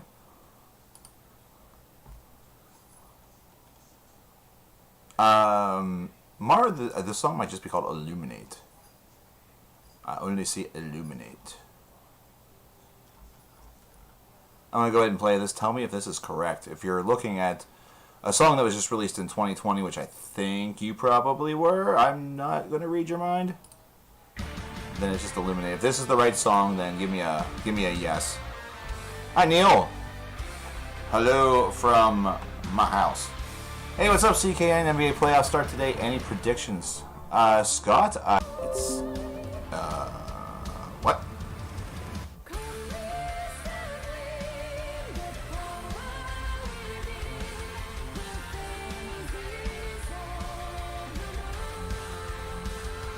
That was interesting. That's actually the first, that was the first time that's happened ever since we've started back. Well, that is the first time that's happened ever since we've started back again. Well, I know, you know, the one thing that I've learned over the course of the past couple of months, like really since the retirement happened, watching a number of other streams and folks that have much more high power setups than me and everything like that, that's got jack to do with your setup. That's got everything to do with your net. You know, if the net decides it wants to drop or hiccup or do whatever, I mean, you're still at its mercy regardless. It doesn't matter. But Scott, I think the Lakers are going to move in there and move through pretty uncontested, even with the power of the West. I've not been watching really, really closely, so I'm not sure who could really build a challenge for them in the West. I would like to see somebody challenge them and maybe pull off an upset. I would rather it not be LeBron. No a real offense to LeBron anymore. It's just that it's the whole idea of, like, basketball's a weird sport where it seems like one player makes such an ungodly huge difference depending on their skill level. You know, like Giannis, for example, over on Milwaukee, he's made a huge impact for them in the regular season. But my curiosity is, can he do that and have that sort of impact in the playoffs? Like, it's such a weird year. It is such a weird year where, like, anything could probably happen, but I also don't feel as hyped for most of these championships. Like the Stanley Cup playoffs, I'm somewhat hyped for, even though the Pens are out, but if it would have been canceled, that's the thing, like, if the Stanley Cup would have been canceled, it would have been for me, because I've already lived through a year where there wasn't a Stanley Cup awarded. If there wouldn't have been an NBA playoffs or a Larry O'Brien, I think I would have been I would have still been but I would have been a little bit more annoyed because of all the folks that would have said LeBron was robbed, you know, of the title because of blah, blah, blah, like all those conspiracy idiots and blah, all that stuff. Baseball just feels like they are doing everything in their power just to get a season out there, which, you know, I have an appreciation for. Like, this isn't due to a lack of appreciation, but it's just, is it really necessary? Is it something that's really needed? So here's Strong by Amaranth. Just released, actually. Brand new single. We'll have Astral Bazaar coming up after this, and I see that we have another donation that just came in, and it's from our man, Meet Mun, who wants to hear the number 2 album of 2019, which is The Liberation by Disillusion. It will be my pleasure, sir, to play that. We can easily get into some of the other Meet Munathon elements at another date. Yeah, here's the thing, like Luka is incredible. Luka is just, oh my gosh, I love Luka Doncic so freaking much. Watching him play is a pleasure. Like, and here's the thing, Luka is the reason why I stopped giving LeBron fans so much grief. He's the reason why. I think the reason why I gave LeBron fans grief was because I was a fan of Tim Duncan for a long, long time. I really loved watching Tim Duncan play. I loved watching Dirk play. And, you know, even like at the tail end of his career, I was watching David Robinson. You know, I was a Spurs guy for a long time. I still do like the Spurs, but I also like the Mavs. Like, LeBron became an easy person for me to root against because, you know, the fan base is so, like, it's mostly the fan base that caused me to become sort of anti-LeBron. Because whenever he first came into the league, I was really excited to see what the kid could do. Like, I was constantly impressed by his play. And to show you how old I am, he came into the league and debuted whenever I was still in college. And he took the Cavs to their first finals whenever I was still in college. And they, of course, got just, you know, he got humbled in his very first finals, which is the way it's supposed to be. You know, you're not supposed to get there and immediately be able to just run roughshod and have one person be able to carry you to everything, because at that point, then, you know, you live and die by one person. You need a supporting cast. So I get those folks that use that argument. But I think I've eased up on LeBron fans because watching Luka gave me probably the same pride that LeBron fans have watching him. You know, especially those that have followed him since the beginning. you're seeing the beginning of somebody who could potentially be a legend. And I love watching James Harden play too, from the Rockets. Whenever Steph Curry and Klay Thompson, whenever they were the Splash Brothers, and that was the big thing. I loved watching them play. I loved, it wasn't about the rise of the dynasty or this or that, and whenever they got their number 3, that to me didn't matter very much. I wasn't in it for that. I was in it to watch those two. Basketball is just that kind of sport for me. I watch football because I like I like the team efforts that are shown there, but even then, there are, you expect certain things, or, you feel some teams always seem to have the upper hand or able to do something or this, or, it feels fixed or whatever. But here's Astral Bazaar, by the way, with Embrace the Reverb. We're going to get into Disillusion with the Liberation after this. Oh my gosh. That was Strong by Amaranth that just played, Justin. As Mario just typed it in chat. Thank you, Mario, for doing that. I appreciate that. Have any favorite songs from this year? I have a lot, man. Crossroads from Hail Spirit Noir.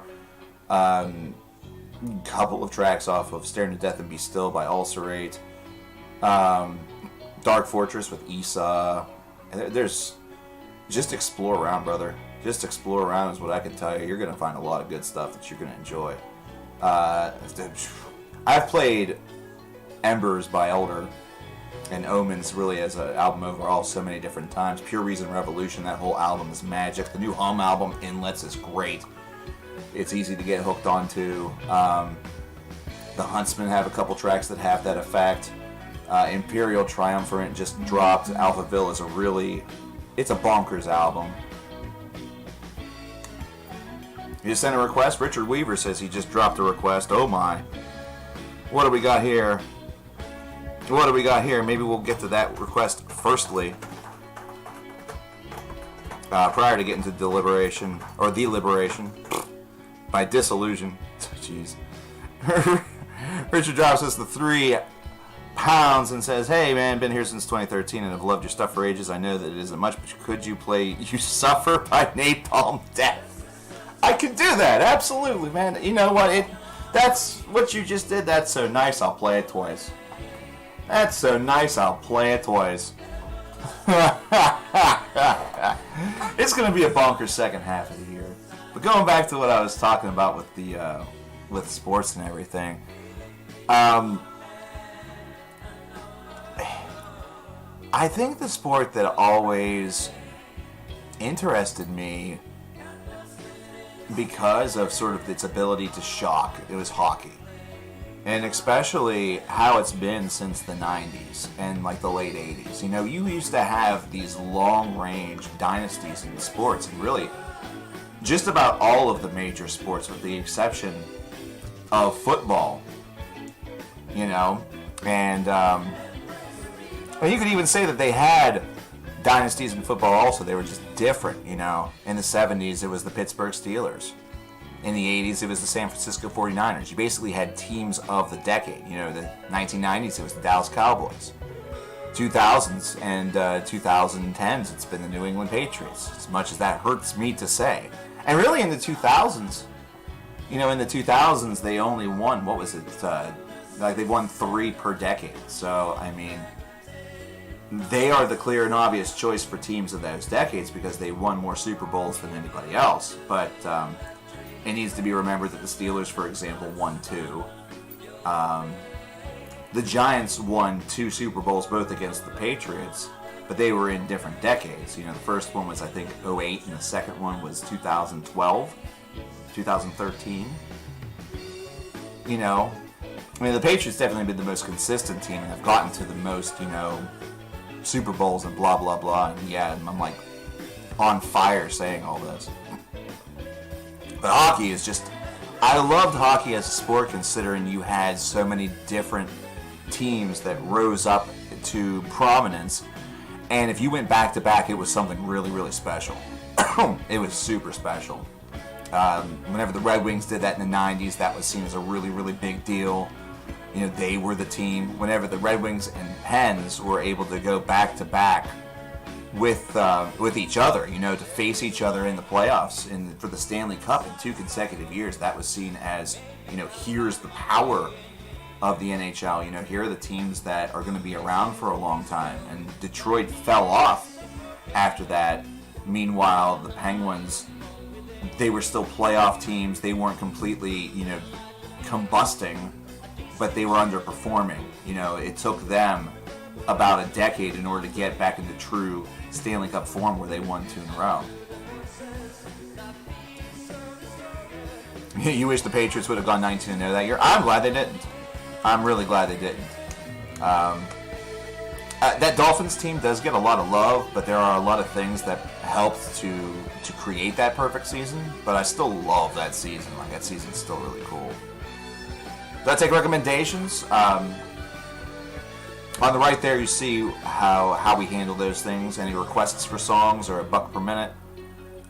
If you just have a recommendation for something that you'd like for me to check out at some point in time, just post it in chat. Just post it in chat, my friend. I'll get to it if I can. Imagine if Waterblanc shows up right now. I haven't seen Blanky ever since I started streaming again. And he's been not listening as much on Last.fm, so I believe that he is doing a lot more whenever it comes to, you know, his work and the different things that he's been doing in his life. You know, I'm hoping he's happy. You know, that's the big thing. I just hope that he's really, really happy, and that he is able to come back sometime soon. You know, that's all I can hope for. That's all we can hope for, man. I think Vector Katop, the Terminal Redux, if they ever got back into the studio, they are supposedly working on some new stuff. I don't think they're going to top Terminal Redux. I think that's the apex of what they are going to do, if I'm being honest.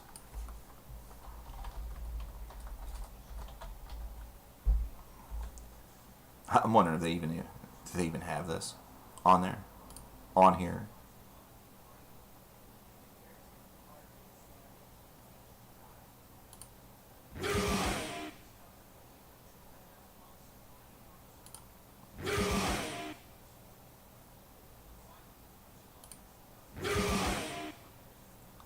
There you go. 3 of them. Oh shit, there's the 4th one. One to grow on. You suffer for every one of those great British pounds that you gave, and 1 to grow on. Now, for those of you who have been following the Album of the Year lists for a long period of time, or even if you just came in 2019, then this next record could be potentially very familiar for you. Either that or it should be. If you've not heard this record from 2019, you're going to have the opportunity to hear it in its entirety. 7 tracks. It is 50 minutes. We have 3 epics on there, as Christian Banks would say, otherwise affectionately known as Evil Toad. I want to give you a little bit of background. Disillusion, their last album came out in 2006, 13 years prior to the release of The Liberation. It had been a very, very long time, and their most recent album, Gloria, before then was very, very different than what we got from what they had delivered before that, which was Back to Times of Splendor, which actually more closely resembles The Liberation. Now, in 2016, they did drop the 10-minute song Alea, which was a very nice signpost for things to come, considering Alea is it's just an incredible song, and it's in fact the one track that has so far gained them the most attention, has the most plays out of anything of theirs over on Spotify, if you take a look, and I believe that that's also true on some other services, such as Last.fm, etc., whatever. These guys are great. This is an extremely emotional album. I sometimes, whenever I listen to this album, I think of the game Celeste a lot, for those of you who are video game buffs, considering this feels very much like climbing a mountain, and the mountain, instead of it being a physical representation of getting over something or, becoming a better person or becoming, having the ability to get over something major that happened into your life, this is instead one that is more on that psychological front. So instead of the physical mountain is a psychological one. So, I enjoy this. Listen to it very carefully. We'll, of course, talk a little bit in the background. If it needs to be a little louder, don't be afraid to pipe in. And here we go. We're going to start off with In Waking Hours, a short little introduction that's going to go into our first epic. Track number 2, which will be entitled Wintertide. 12 minutes, great introduction to this album. Oh, wait. Play Light of Day, Day of Darkness first. Wait, hold on. Hold the phone. Is that in the queue? I thought we already played that. I thought we already played that a while ago.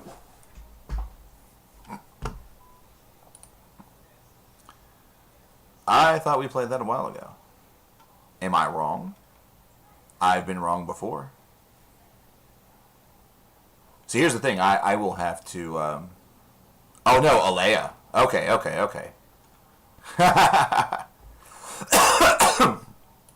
Yeah, we can do that. Yeah, it is in your queue, isn't it? Is it there in Meat Monothon? Did it not make the jump over there? Did it make the jump over? Oh, that's right. Yeah. Okay. I'm stupid. Well, I wouldn't say I'm stupid. I never did get that popped over there onto the actual playlist. You recommended that. I think it was last time, right? Yeah, we did play Light of Day, Day of Darkness. Yeah, we'll play Alea first. We're going to go through a little bit of Disillusion history. We'll go through a little Disillusion history. This is from 2016. So this was the first song that we had gotten from Disillusion in 10 years. This is about a 10-minute long track. It's not really any sort of precursor to what you got with the Liberation, but I do feel like this was a song that you kind of got an indication that they had matured a lot as musicians. Because Gloria felt a little bit self-indulgent. It was very different than their first album. And they themselves even admitted that they were trying a lot of different things. Now, a band that also... there's a number of bands that have sort of done that. And have done so very successfully. And one that comes to mind instantly is Wolverine. Because Wolverine started off having some death growls in their music. With their earliest, with the Fervent Dream EP as well as the Window Purpose. I love Wolverine, by the way, so gush alert. And then Cold Light of Monday was a bit different. Yeah, it's still the album of theirs that I listen to the least. It's their second release. But then from Still onward is just magnificent. And Still itself is... It was my pick for album of the year in 2006, which was a stacked year. It was an absolutely stacked year. And in fact, one of its main competitors is another band that I would mention in the same very light, and it's Nevermore. Nevermore released an album that year entitled Materia, which was absolutely stunning. It was excellent. But they were a band that whenever they started in the 1990s had a little bit more doom and a little bit more of that growl, snarl in their music, and which they eventually abandoned the snarl for all clean vocals, and it made for a much more emotionally sort of devastating or emotionally captivating musical ride. I'm not downplaying or bad talking growls whatsoever. That's what needs to be understood here. I'm not saying that the removal of the growls is what transformed them into tremendous people and tremendous musicians, because if you go back and listen to Arte Novembrico or some of November's earliest albums, you're going to find great material. Dreams d'Azur is terrific. But it seems like whenever I was listening through a good bit of their discography a couple days back. What seemed to happen to me was that whenever I listened to Materia, I felt more emotionally connected with everything, whereas with some of those earlier albums, I felt emotionally connected just from time to time. You know what I mean?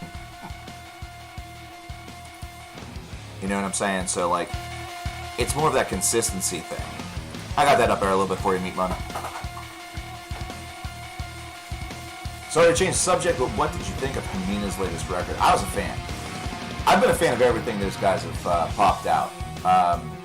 Every Hamina album that has dropped, I have to say I'm honored to have gotten copies directly from the band themselves. That's been super cool. They're just a really terrific band that I feel they have just, with a couple of these albums, have just screamed, hey, we're here, listen to us, you know, hear us, you know, pay attention to us, we're important. And I would say that they're the band that, you know, I've had like personal connection with where that has happened a little bit more.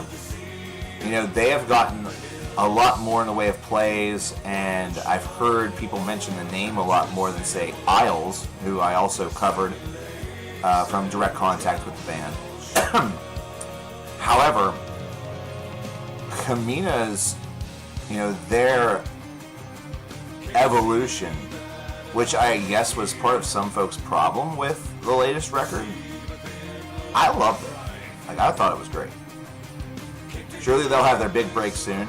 I think they need, in order for that to happen, like, I thought that Spotify would be their best friend because they would have the opportunity to be a recommended group for a lot of folks. And, you know, I look over here, and they've actually had some very good numbers. A couple tracks, actually, from Venus have over 300,000 plays. So maybe they actually do have more of a foothold than we think. You know, it's just that footholds for a band like Hamina or Disillusion, or really a lot of metal bands these days, if you have like 7,000 listeners monthly, that's honestly not bad. That's not too bad at all. Disillusion, as an example, has 17,000 monthly listeners, but they have only one track that has more plays than two of Hamina's. You know, two of Hamina's are over 300,000, and the only one that has over that is this track right here, actually, Aaliyah, for Disillusion, who has just 410,000. You know, numbers are, it's not a reflection of everything, but it does show, like the new single for Disillusion is a track called Between, which was written during the same sessions as The Liberation. And so far it's only been played 14,000 times. You know, and it's only been out for about 18 or 19 days. But considering just how strong The Liberation was as an album and how often I heard people talk about it, whether it be in chat or recommendations, social media, I would have expected that a brand new drop from them would have constituted quite a bit of attention. And it feels like that was a bit weak. Back whenever I was thinking about doing a podcast, hey Levi, Levi requesting Asphyx with Black Hole Storm. Just so you know, brother, it may be a little while. It may be a little while considering we're about to get into The Liberation. So,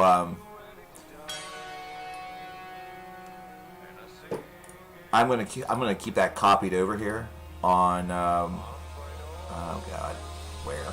Somewhere. I'm gonna pop that somewhere on here so I don't forget.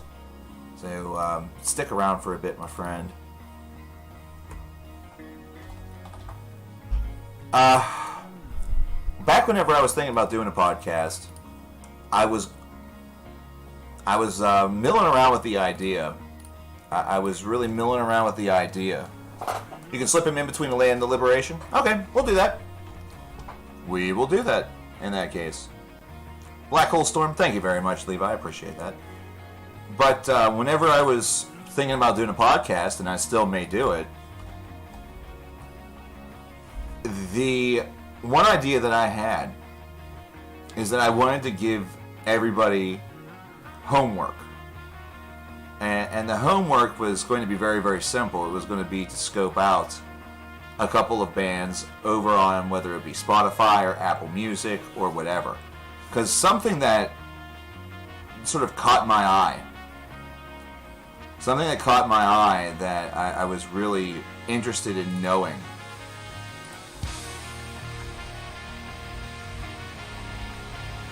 I wanted to know how much of a reach we could actually have, or how much of an effect that we could have as a community.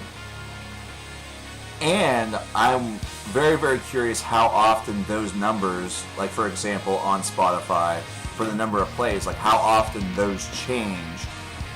Like if you are an actual artist, you probably get updates to the number of plays your stuff has very instant, if not instantly, then in intervals, you know.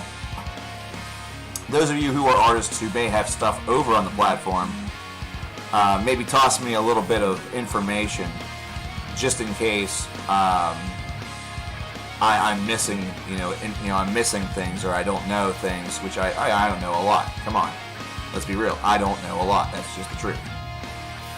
That is just the truth. But I'm wondering how often that gets updated for the end user. So, for example, if we, collectively, as a group, and of course this is dreaming, but let's say every one of the 75,000 subscribers to the channel listen to one song by one band in the same week. Would that update within a week for the end user? Excuse me. Here's Black Hole Storm by Asphyx, by the way. We'll also get to one more, which is Richard Weaver dropping the $4 wants to play. Could you play Totality by Mortishead? They are my local band from Bristol and are awesome live. Don't mind waiting. We'll probably drop that real quick prior to the Liberation, because the Liberation you got to play that straight through. I have listened to some Mechana. Big purveyor of Mechana was Evil Toad. Evil Toad is a great purveyor for Mechana. So I'm thinking to myself, I'm like, well, not only would that be a big jump for those numbers, but wouldn't that be kind of a nice surprise for some of the artists, especially those that have small numbers? You know what I mean? Like, let's say you take a look at a group that has that little thing that they do where it says it's less than 1,000 plays, you know, and then all of a sudden it goes from less than 1,000 up to like 75 or 76,000, all depending. And I'm of course dreaming. Not every single person is going that is a subscriber would listen to the podcast, and not everyone's going to actually follow the homework or do the homework or care enough about the homework. Most of them probably tell me to go fuck myself, or not everyone's going to go over to Spotify and do that. They're still going to go to YouTube or to iTunes, or, they'll explore them somehow, But wouldn't that be kind of cool, especially in this environment where a lot of that stuff, a lot of those numbers are attached to such a limited amount of funding, a limited amount of pay per stream or whatever it is. Like, wouldn't that be something that would be kind of cool? I've been kicking that around for a couple of months now. And every episode I would have, between 3 or 5 bands for you to do that with. I kind of think that's a neat idea, but that's just me. I'm always thinking about these types of things.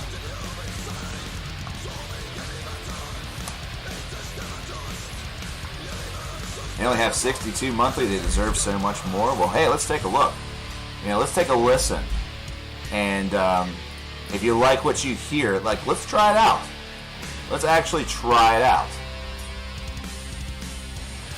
I don't know. We obviously only have 30 folks here. 27 actually. Rod of Obsidian with Viridian Dawn. Perfect example of a band who deserves something, like you are saying, criminally unknown. Look at that. See, everybody has that, has at least a couple of bands that you've thought about where that's happened. You know what I mean? What song is this? This is Black Hole Storm by Asphyx. Asphyx. Yeah, 69 monthly listeners for Mortishead. Nice. You know, no track above 5,000 plays. Recommending bands also like Embodiment. Oh man. Oh, that's not the same band I'm thinking of. There's a band called Embodiment. Oh man. I had the album. Actually, they were from the early 2000s, late 90s. Yeah, we are going to get into The Liberation by Disillusion. Hey, they've gone up.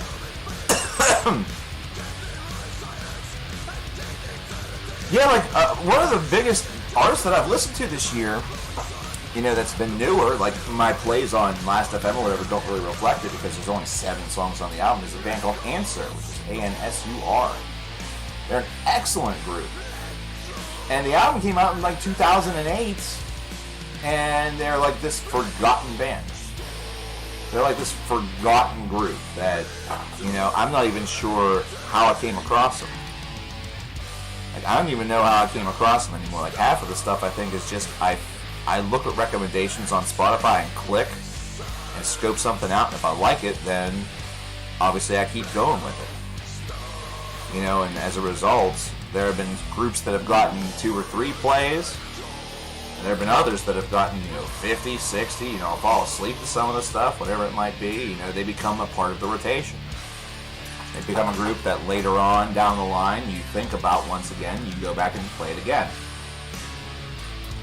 That's why I think the recommendations game over on Last FM is also important, because sometimes a recommendation is not just a brand new band. Sometimes we need recommendations to go back to listen to something that we've already heard, because it's either been a while since we've listened to it or we've forgotten that band even exists. Not every metal band out there is Megadeth or Haken or whatever. Like, not every single name is important to that degree or is known and has become like a fixture of memory. It takes a lot of time in order for that to happen. This is Totality by Mortishead. Thanks again for the donation, by the way, for Rod of Obsidian with Viridian Dawn. I think we will drop that one also. We'll do that one before we get into The Liberation, but that will be the last one. So any donation that comes in with a song attached after this one will have to be after The Liberation. And remember, there's something very, very important to remember. If we do not get to everything today, if we do not get to every single donated track today, stop back whenever we have our next stream. I will not play the song until I see the donor in chat. That is one of the things that we do here to ensure that everybody gets to hear the song that they paid for. That has caused some problems in the past, only with folks that have either not been able to come back or whatever, but most cases that has worked out great. This band, 35 monthly listeners, no song above 1,000 plays. Not Mortishead. Mortishead's, like I said, nothing above 5,000, but 69 monthly listeners. Again, nice. Rot of Obsidian. They're going to be popping in next with their track Viridian Dawn here in about 3 minutes, and then we are going to get into The Liberation. Blind the Huntsman still only has less than 10k listens on Spotify, and that's only because one song has 9k and the rest are pretty much under 5k. Yeah, which is kind of surprising considering that album is very, very good. I figured that would have gotten spread around. But again, I guess we have to remember also, we cannot forget. We must be immune from forgetting the fact that so many bands exist. You know, it is physically impossible to know about everything. And it's physically impossible to really give plays to everything and really be significant to everybody and all of that. Like, that's why, like, one of the early questions that we got in the stream is, do you think rock and metal, are they going to make a comeback? Commercially, I don't think so. You know, commercially, you might have a couple of bands that pop off and do that, but, you know, the big thing that actually would create any sort of comeback, or the big thing that you should be looking forward to or looking into maybe trying to do, is suggesting metal for some of your friends. You know, don't be an asshole about it. Don't be overly aggressive about it. Be very, very inviting toward it. Don't insult them unless you have that kind of relationship. You know, what is more so, I think what's needed is a further curiosity to dig and dive deeper into what metal has to offer. So those numbers go up, and those numbers become more significant if there are more people that are interested not only in the heavy metal genre, but in music in general, and, you know, hopping around and listening to random new stuff in general.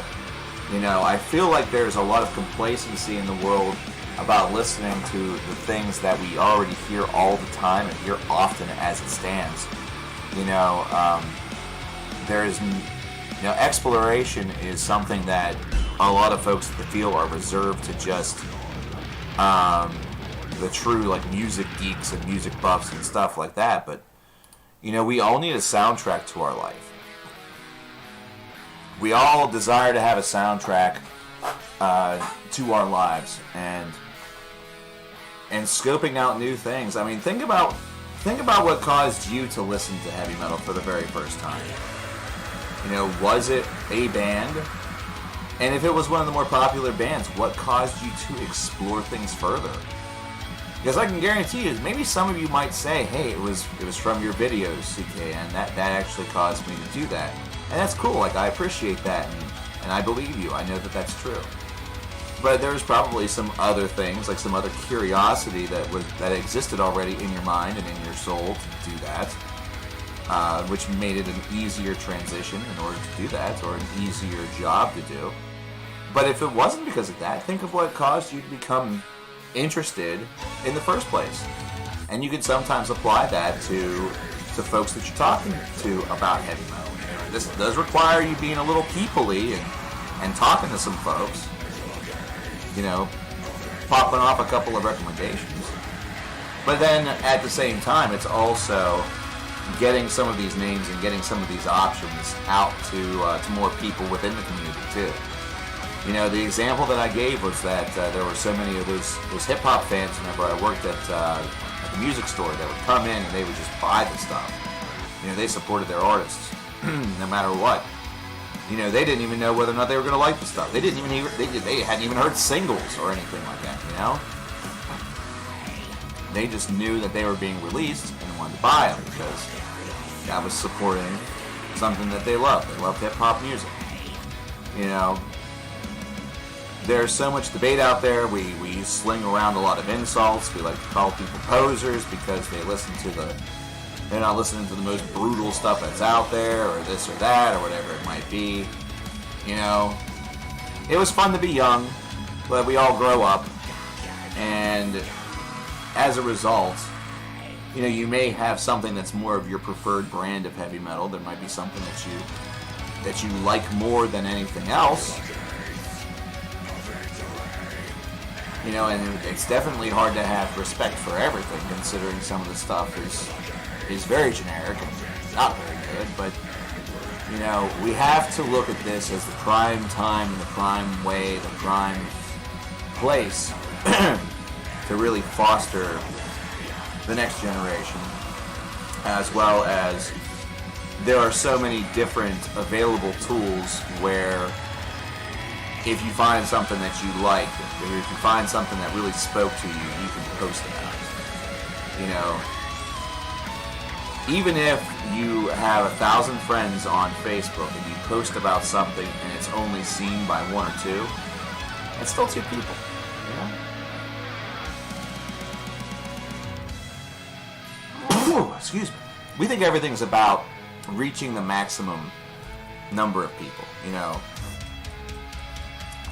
So let me tell you a little something.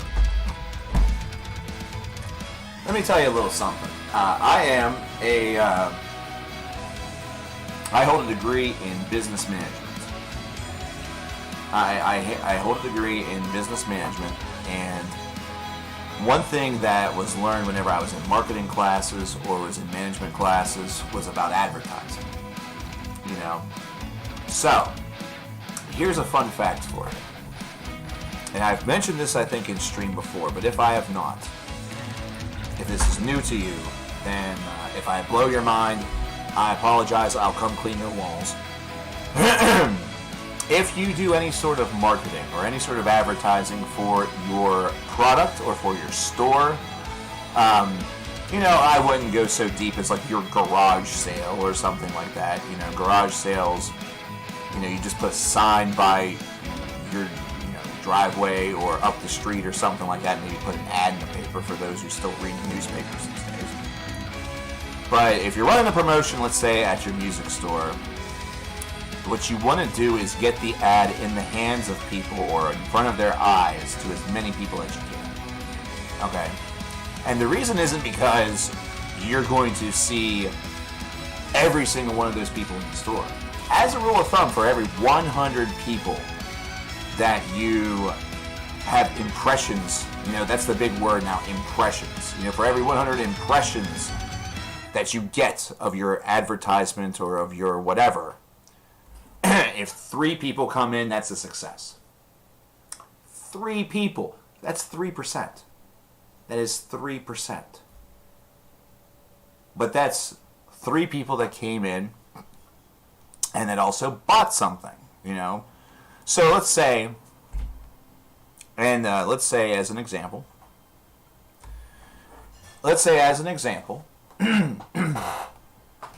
I open a music store.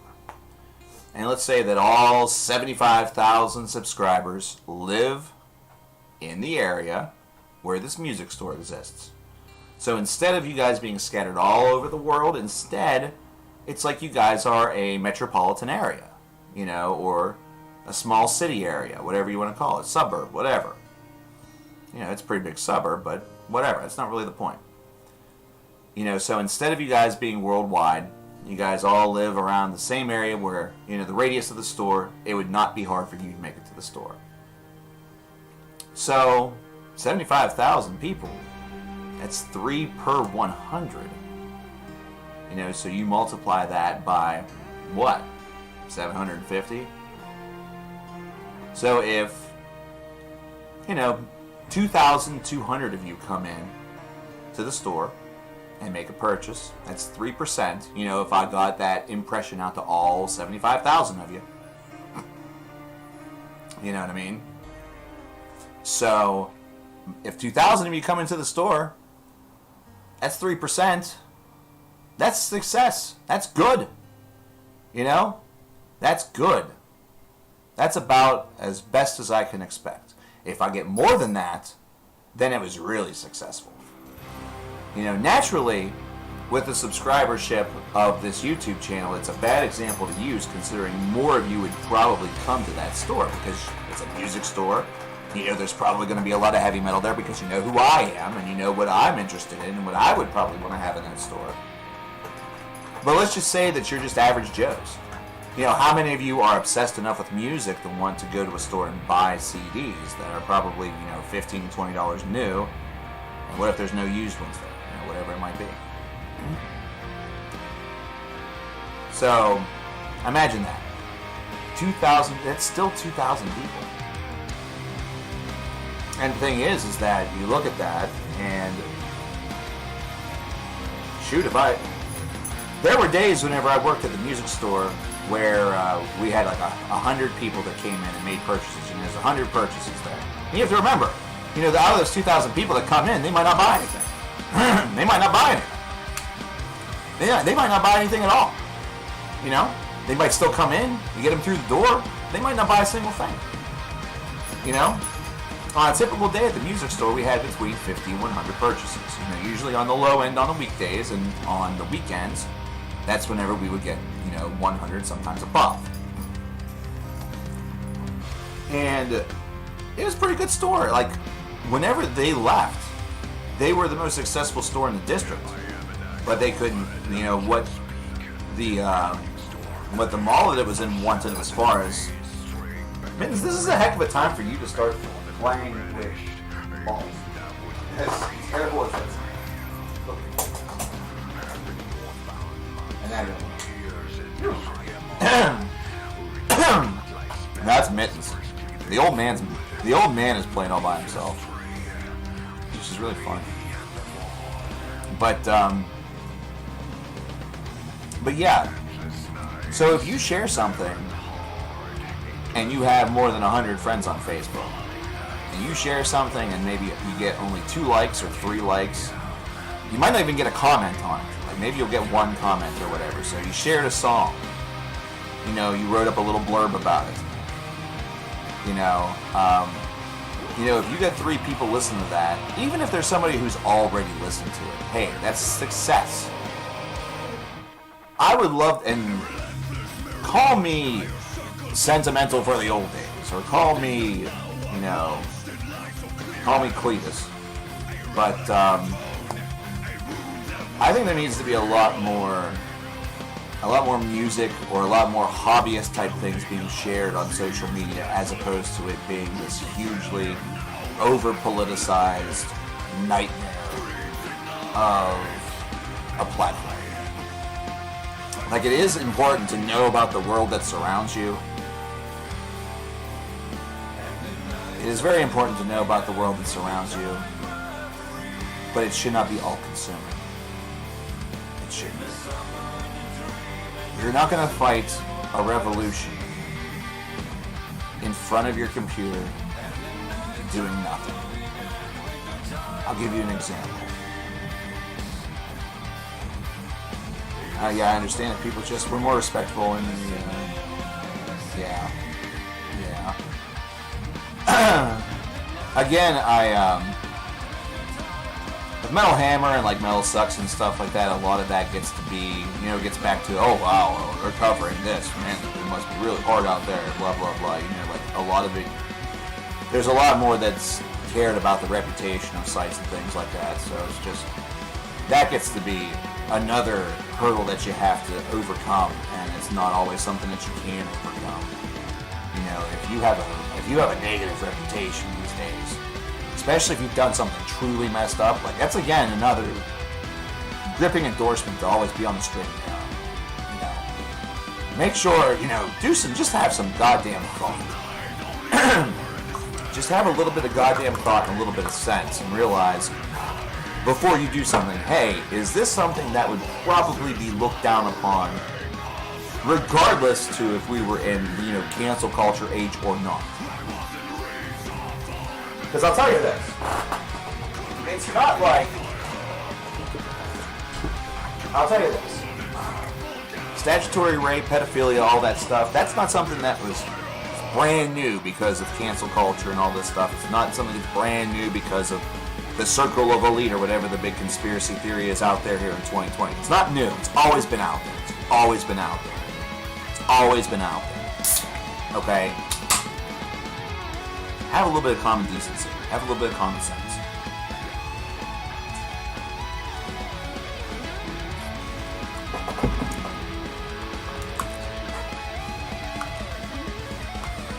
I've checked out more on police. They're pretty good. And another thing that I will also bring up that's slightly political, now that's going to be the end of it.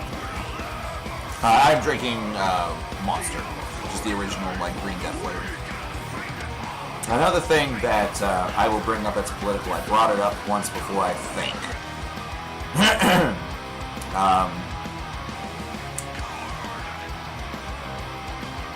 The folks that have been talking about the murder of that 5-year-old kid, which is really tragic.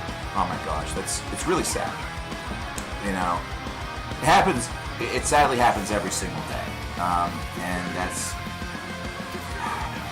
the sad truth. It's the sad reality is that these sorts of senseless crimes do happen daily, whether it's in America or if it's worldwide.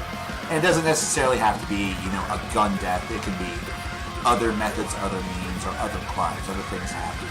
Shitty things are happening all over this world. That doesn't make it any less sad or any less tolerable or bearable or anything like that. His life still matters. It's very, very important. He was just a kid. But the folks that are complaining about the fact that there are no protests for this, there's no this or that, or these or those, or whatever. Where's the outrage? Where's the protest? Where's the this? Here's the thing. You're the audience that's making a huge deal about this. That's being really, really up in arms about it. The people who were up in arms, say, about the George Floyd murder, there were a lot of them that just were on the computer or just on social media that were rallying behind all that. It did prompt a lot of media outrage because it got a ton of attention and got a lot of people talking. But they were also the same people that went out and had the protests. They went out there and did it.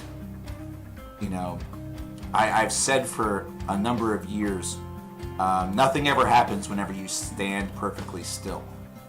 You know what I mean?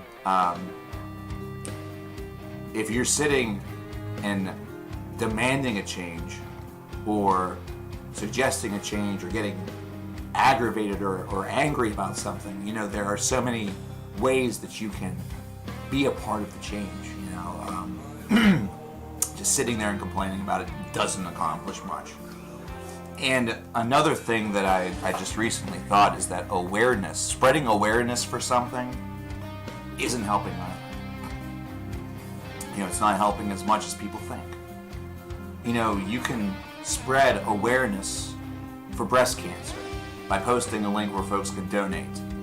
You can spread awareness for it by posting a link that has information about it, talking about the dangers, talking about warning signs, ways that you can help fund for better survival rates or fund for new technologies that will help in a cure or at the very least making some of the treatments a lot less damaging to the body. If you're just spreading awareness for some other things, because I don't even want to go into some of this stuff because then it just becomes an even bigger rant. All you're really doing in some of these cases is saying, here, somebody else take care of this.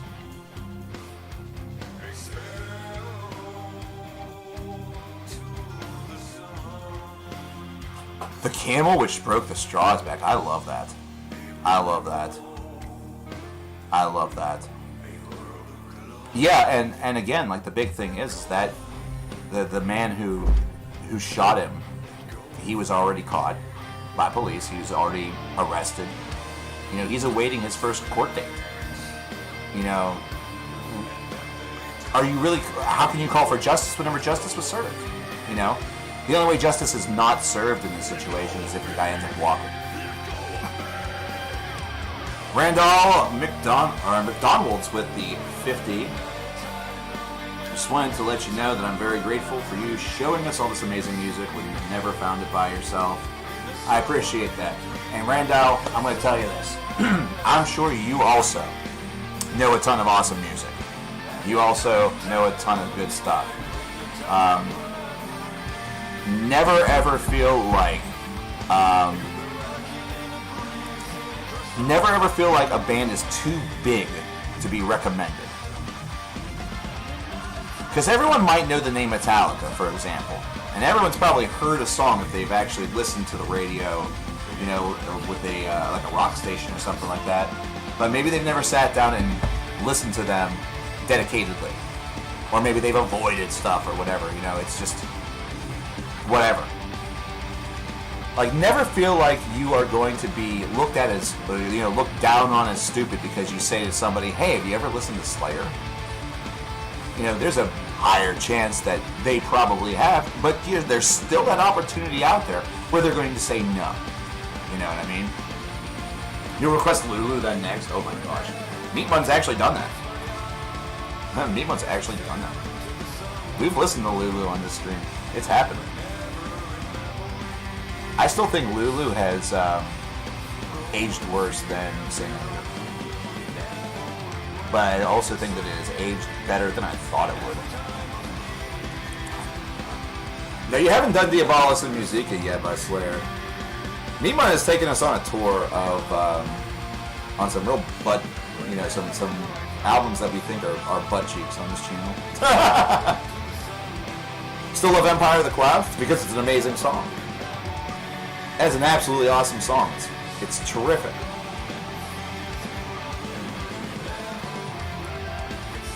Oh, this is just... By the way, we are still, in case you're wondering, we're just wrapping up track 2 of The Liberation. This is the end of Wintertide. These next 2 tracks,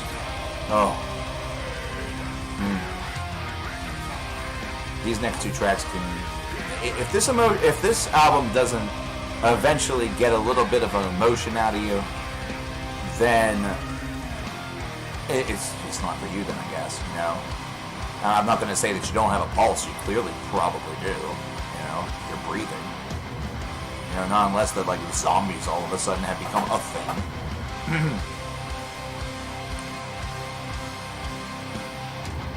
Take Lulu over Catharsis any day. Here's the big thing, and God, I'm going to regret saying this, I think. I feel like I'm really going to regret this. But here we go. I've listened to Lulu more times than I have Catharsis ever since Catharsis dropped. Like, so I'm prone to agree, but I also... Like, Catharsis was one of the worst scores I ever gave. Like, that's one of the worst scores I have ever given for an album. But I also have not returned to that album, aside from, you know, the memes of, you know, listening to Bastards or whatever. I have not returned to that album, I think, once since the initial listens for the review.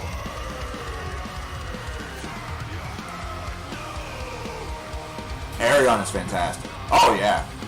Yes. G-San. Listen, if you guys don't know the name Arion, look at what G-San just typed. He's hit the nail on the head.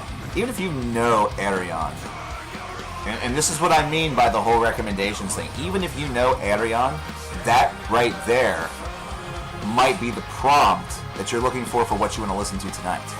Maybe you go back and listen to The Source, or you listen to The Cuban Equation. Maybe go all the way back to, you know, Universal Migrator or Actual Fantasy. Oh man, Arion's terrific. They have a new album coming out. We're getting ready for the new Arion album. Oh my. Mr. Blanc. I knew you'd come. How's it going, man? It's been a while. I'm glad to see you, man. We were talking a little bit about you a little bit earlier. Yeah, the initial score for The Astonishing was a mistake. Mistakes have been made. I gotta tell you, or I gotta ask you, Blanco, Blanky, what have you been up to, man? Busy at work?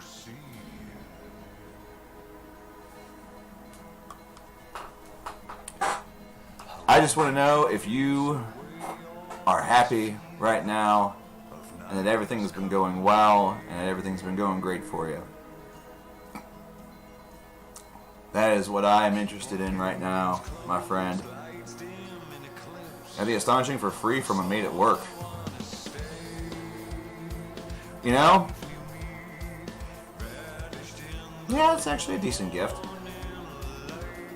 Because I'm sure the booklet and like all of the assorted, you know, trimmings that you get from that album are pretty darn elaborate and look great. Have to continue writing the SRV reviews. Take care. Hey, Johnny, thanks for stopping by. Hey, you could totally just open up a new tab and have this on in the background while you do that. I know you probably want to focus, but no. Your life is taking a hell of a turn, and I'm too tired to expound. All you have to know is I'm happier than ever. Brother! Yes! Dude! Oh, I'm psyched for you, kiddo. I'm psyched for you, brother. Oh, man. That's awesome. I'm thinking that means great job. And I think, considering you're a good-looking kid, I'm thinking it also means new girl. That means girl. How do I find all the albums that I discover? I will say that Metal Storm is a big help. I look up a lot of websites that have release dates for new stuff, and then I try them. You know, I just try a lot of stuff out is the big thing. I also got a lot of promos and a lot of press kits and things while I was still reviewing, so I did have that benefit also going for me. Whenever I was in college, I was one of those filthy downloaders that downloaded just a boatload of stuff. And just crazy. I got it. Oh, rock and roll! Dude, that is awesome! Well, hey, give her our best. Give her a big old salute from the CKN family. You keep yourself happy, my friend. You keep yourself overjoyed. Are you still working in music, then? Are you still working in music, Blonky? Can't write and listen to spoken word at the same time? I know that feeling, man. I really do. I try so hard, and I fail so often. Like, I have to, like, eventually just click it off, you know, or, like, pause it. Hey, there you go.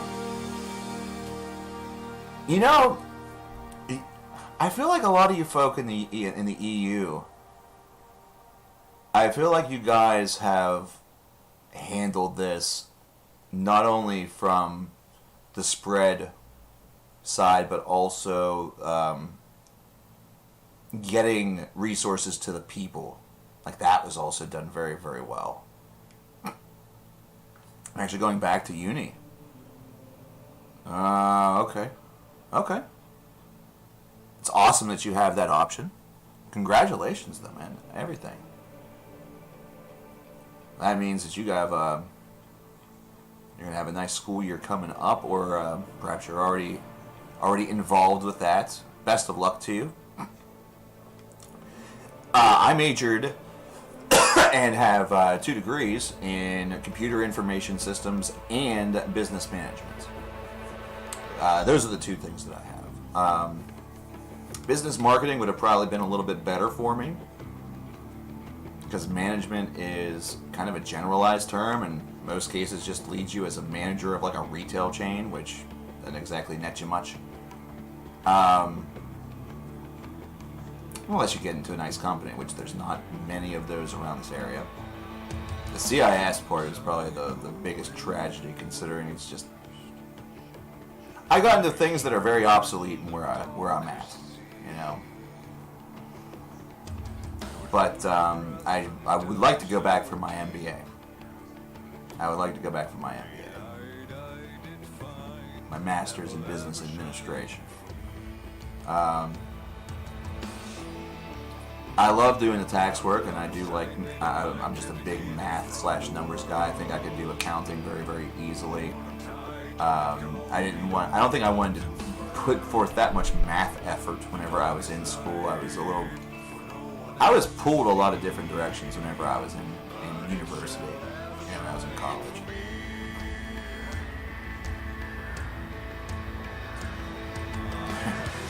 And Mara right now, she's trying to push that if somebody paid me $2 million to get a yacht, that I should just buy it for her. But that's where we're at right now. You're looking at owning your own business in the future. Would you recommend marketing over a management degree?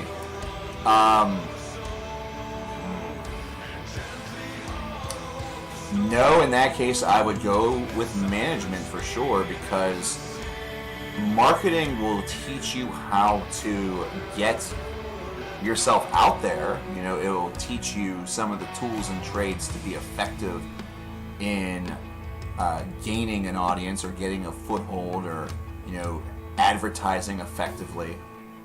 But management is what's going to help you a little bit more on the back end. It's going to help you make better decisions whenever it comes to inventory, and better decisions on how to handle, you know, perhaps having other workers, you know, interworking relationships, how to effectively keep a business going.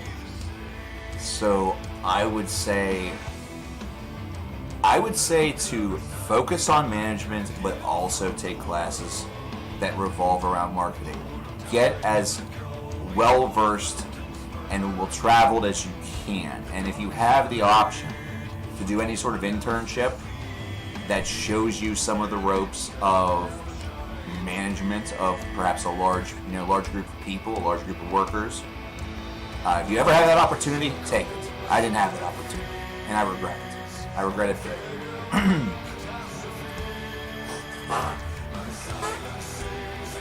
Alright, Tanner, welcome back, my friend. But, see, Mara and I both had that same problem. Like, back whenever COVID first struck, I had a really bad upper respiratory infection. So, the first couple weeks of the pandemic, I basically self-isolated like I had a disease. And in fact, for a while there, I thought that I did. I thought I had the virus. But I never had a fever, so they never tested me. So, if I must not have, because if I would have, other people would have gotten it from me. You know, like, it would have happened by now. By the way, this song, is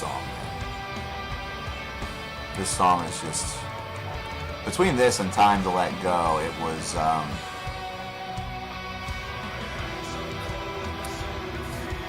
they are tracks that they don't really ask a question, but they make you think about your own personal philosophy. Like, if you're somebody who is stubborn or overthinks, like I am, I'm both of those things. Just the idea of letting go is difficult. Or the idea of being lost,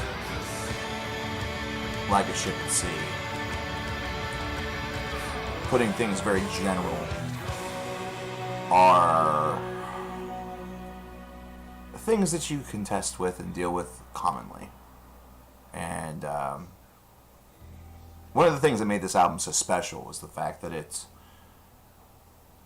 really showed you are in control of this vessel. You know, what you are working at is you're working from, in some ways, freedom from a great burden. Sometimes that great burden is something that has happened to you. Sometimes that great burden is not something that's going to be completely cured, but it's going to be managed. You know, you're going to be able to scale the mountain of actually healing. You know, not completely maybe, but just at least getting that process started. This is an album that's great for that. And again, like I said, I was mentioning the game Celeste. Yeah, it's never too late to go back to school, you know. My thought process for my MBA has always been online classes whenever I have the disposable income available to pay for them. And, you know, maybe take one or two of them every semester, something to do at night, and you end up with it. So what actually, she wasn't a classmate of mine, she was actually one grade behind me, but the families have kept in touch. You know, she and I haven't, but like her parents and mine have kept in touch, and that's what she did. And that's how she got her master's, her MBA. Though I think hers was in accounting, like flatly in accounting, I believe it was. You know. Moderate looking like a classic Finn. Here we go. Here's the Liberation. This song is... Oh yeah, this song's great. Everything's awesome. Blonky, I'm not sure if you remember whenever we had the stream 2 years ago when the Kittens were born, but it's the 2-year anniversary of that. They're 2 years old now. They're all sleeping. They're passed out. Green-eyed brunette. Oh, ho, ho.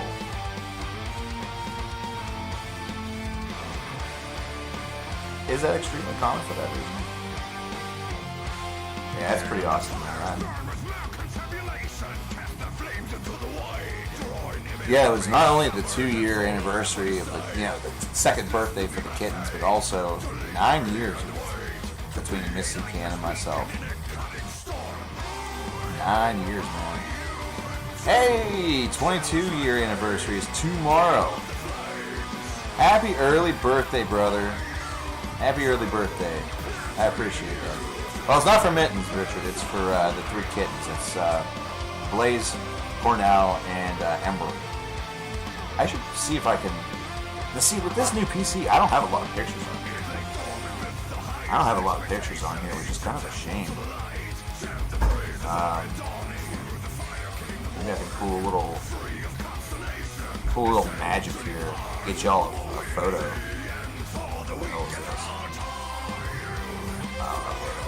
It's just dumb stuff. That's just dumb stuff.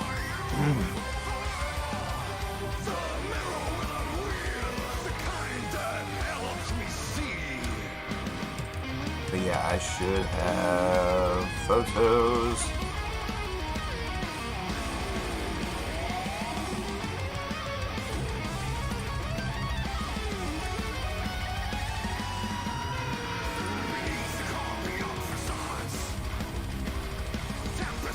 It's taking its sweet little time. That's okay.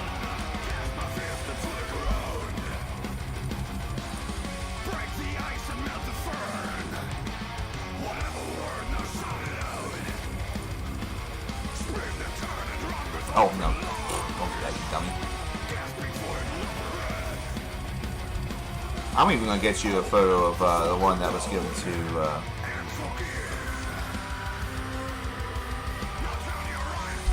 Okay, there we go. We're going to see what this does. Okay, so there we go. We're going to add ourselves an image.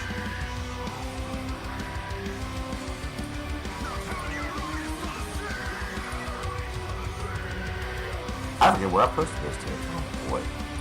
Oh brother.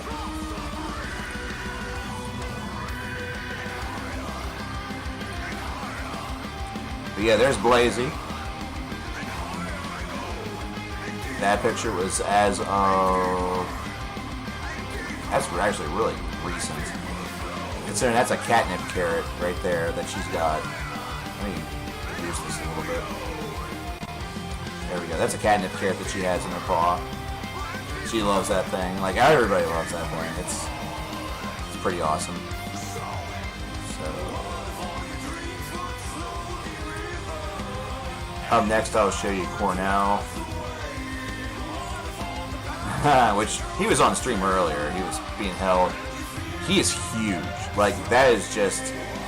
that's just his head and his, front paws. He's being silly in a laundry basket. He got to it before he could get down to the laundry room, so it ended up staying there for a little while because he and a lot of the others like to lay in there, so it just became a new place to lay for a bit. Which I didn't mind. There's the office right there behind his right ear. So they were always close. Hey, Nemo! Nemo just came in. Nemo, by the way, is the biggest fluff ball you'll ever see. And then there's Ember. That's not as good of a picture, but it kind of shows how she like it makes it look like she has a big old pot belly, but it's just the way that she has her paws up there on the windowsill. She loves to look out the window and look at the birds. There's a lot of wildlife that's around this place, mostly just squirrels and birds. There's a big groundhog You know, there's a spider that's outside of, you know, it's on the porch that has the name Roberta. I actually gave her the name Roberta, and I don't know why that was the name I went for, but that's the name I went for. So, you know, whatever. And then their little, you know, their sister that went to live with a friend of ours that had recently lost one of her longtime cats. Originally, her name was Amelia. That's her right there. Whenever she was little, before she left. And her name is now Hilda. So, that's all of them. And I miss Hilda a lot. She has nerd neck. But, yeah, that's great stuff right there. We always will love that. Them being two is just crazy. Oh, I love this part of the song, by the way. There's Nemo. Nemo. Hey, Nemo. Hi, bud. Say hi to everybody. Say hi to everyone. Come on. Come on. Here. Move this away. There's my best friend. There's my buddy. That's my big guy. He's my big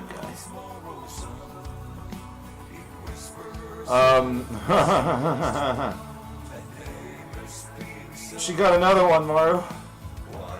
LT got another one. So now she's up to 4. I'll see you later, Justin. You have yourself a good one.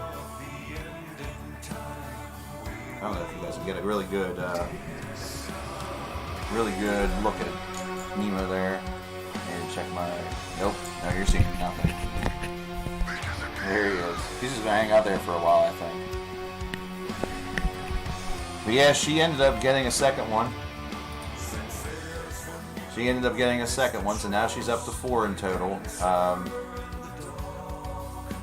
She's having some interesting... I don't want to say the word problems, but maybe problems is the best word. They're both very, very young, so they're both kittens.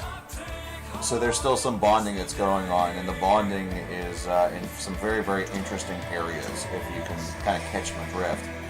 You know, I used to tell you guys about how Nemo down here, in fact, I'm just going to move this camera right down here. You know, Nemo here used to lick my ears. He would lick my earlobes. In fact, he still does that from time to time. He still does that from time to time because he likes me. She likes me lots. But with hers, it's in a different and more sensitive location, to say the least. So, she has a very interesting problem on her hands that's causing some great discomfort, I guess, because he's pretty aggressive with it.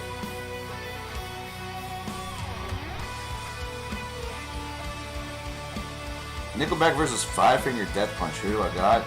Probably Nickelback, actually. Nickelback is more of a meme than they are necessarily a bad band. They're just really generic, you know. They made the same album over and over again. They saw something that worked, and they went for it. I have a feeling I know what this $5 is for.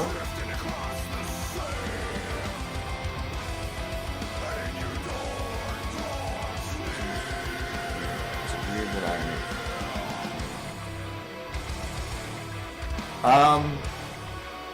Meatman, to answer your question, and I've been requested to remain candid about this and not mention specifically. Depending on what the job is, you know, there are some very, very good jobs out there where, you know, with varying levels of experience or varying things that you need in order to be very, very successful at them. You know, like it might be something like, depending on what it is, it might be something that you would excel at. And maybe if I wouldn't try to do the same job, I would be very bad. you know, I would be bad at it. I wouldn't be able to do it. It really just depends on your skill set, you know? Education can take you far, but your skill set and your abilities can also take you far. You know, so if you're very, very good with your hands, or if you are terrific with machines, for example, you know, it's just, I think a lot of it really is determined upon what is in your area that's available, what you're able to get into, you know, your skill sets. And honestly, the funny thing is that many years ago,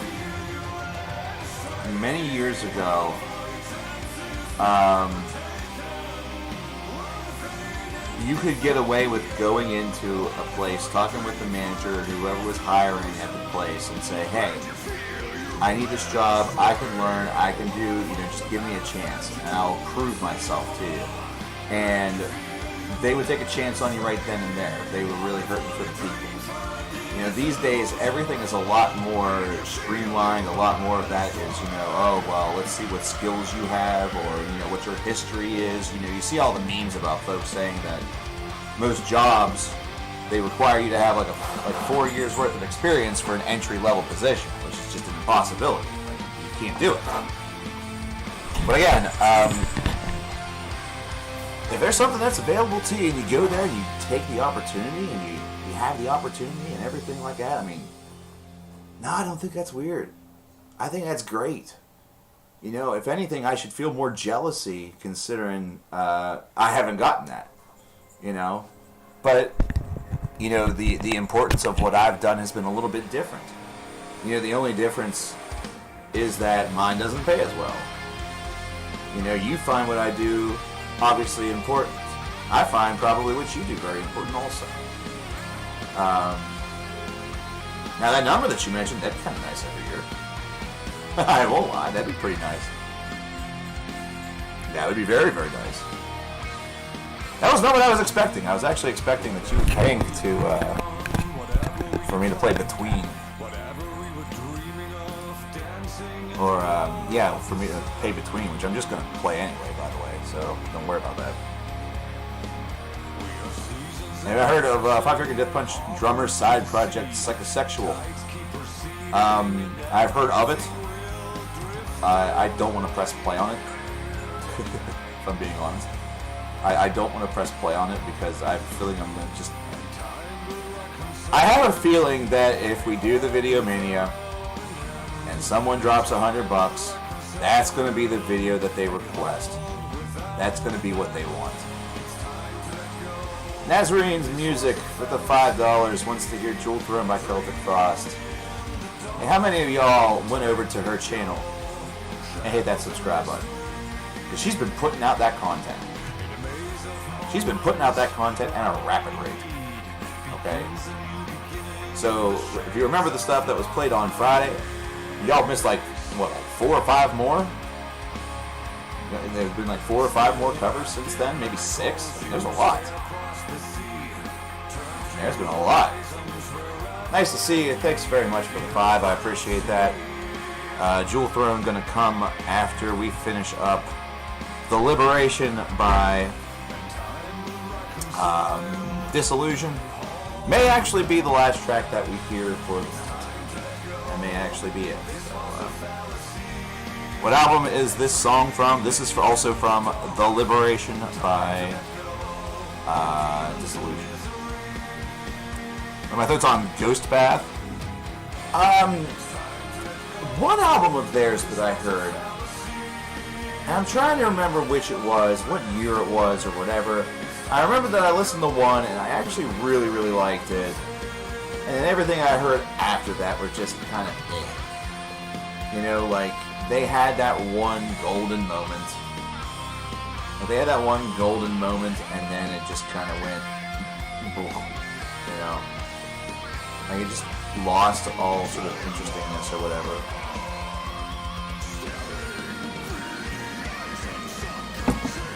And now I actually want to go on a little hunt to see if I can. I want to give you specifics. Because I feel like I'm being like super duper what's the word? I'm being super.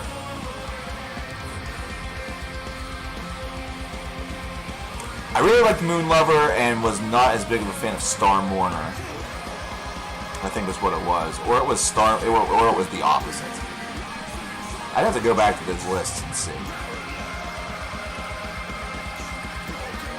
But that's another band that I should really go back and revisit because I haven't listened to them in quite a long time. Like basically since since the year or 6 months after I did those reviews. Think we'll ever get a Nickelback heavy metal album? No, not completely. Oh, the Celtic Frost song. Oh, I'm sorry about that. Yeah, it's 2 Megatherion. 2 Megatherion. Sorry about that, dude. I thought you meant the song that was playing.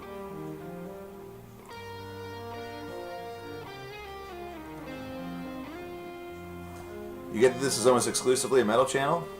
That would be where you're wrong. We play mostly metal. Most of the fans are metal fans, but I'm an indie guy. I do like indie rock. Band of Horses, Margot and the Nuclear So-and-So's, Portugal the Man, although they've kind of risen through the ranks. Wade's Blood really isn't indie rock, but Wade's Blood's also very, very good. This outro's awesome.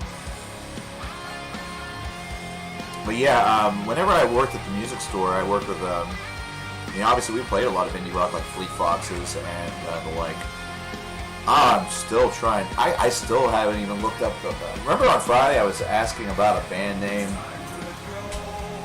I still haven't looked it up. They're actually a really popular group too. Not like Twisted Sister? They're okay. I don't go out of my way. Bonifer. Couldn't think of Bonifer on Friday. Dude. Couldn't think of Bonifer on Friday. But yeah, man. I like music. That's the big thing. Like, the big thing to take away from it is I'm a music guy. Like, I could make a blanket statement saying that I hate all country music, and I'd be lying to you. Because I like Chris Stapleton. I like Hank Williams III, although a lot of that isn't really your traditional country music. A little bit of Sturgill Simpson here and there is not too bad. I've been known to my kind of party a little bit with the old Jason Aldean with that track, because that track's actually got a good hook to it. With a lot of his music, though, if you took away his voice and his lyrics and all that bullshit, they would probably be good songs.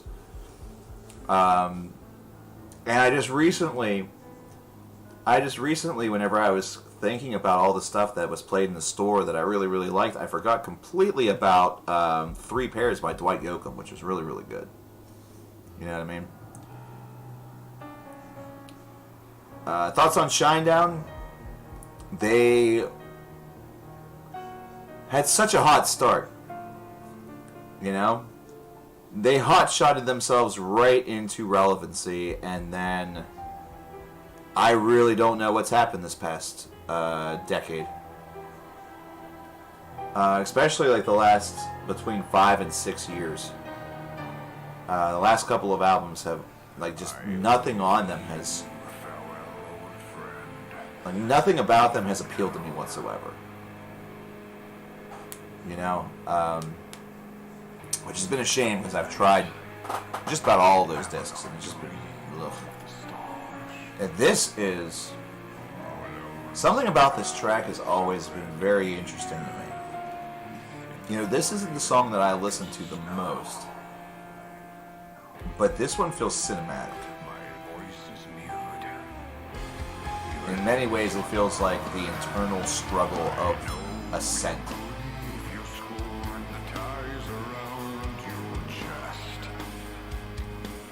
Yeah, like, I guess they've been around long enough where I can say that I'm a fan of Shinedown's older stuff. I can be that pretentious prick now. I liked the older stuff, I'm more into prog metal or black metal. Overall, I would say prog metal for sure. I like exploring the Progiverse a good bit. The big thing is that whenever prog has become, prog has sort of become like this huge adjective used for a lot of bands. Like, you remember whenever progressive metalcore was a big thing during the first part of the 2010s, and really just adjectives in general were really big in the early parts of the last decade. Progressive instrumental blackened metalcore. But